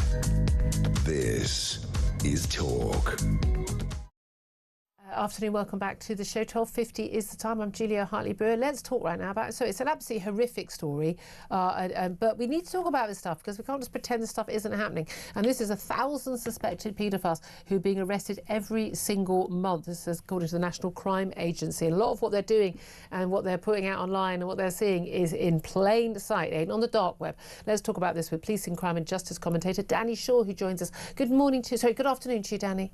Afternoon, Julia. These stories are always the stories, let's face it, especially once you're a parent, you find yourself going, no, I don't want to know, turn the page, turn the radio off. But we need to talk about this because these are people who are basically, they're sort of normalising what they're looking at and what they're sexually excited by basically constantly being in contact with other like-minded abusers. And the stuff these people are seeing is absolutely horrific.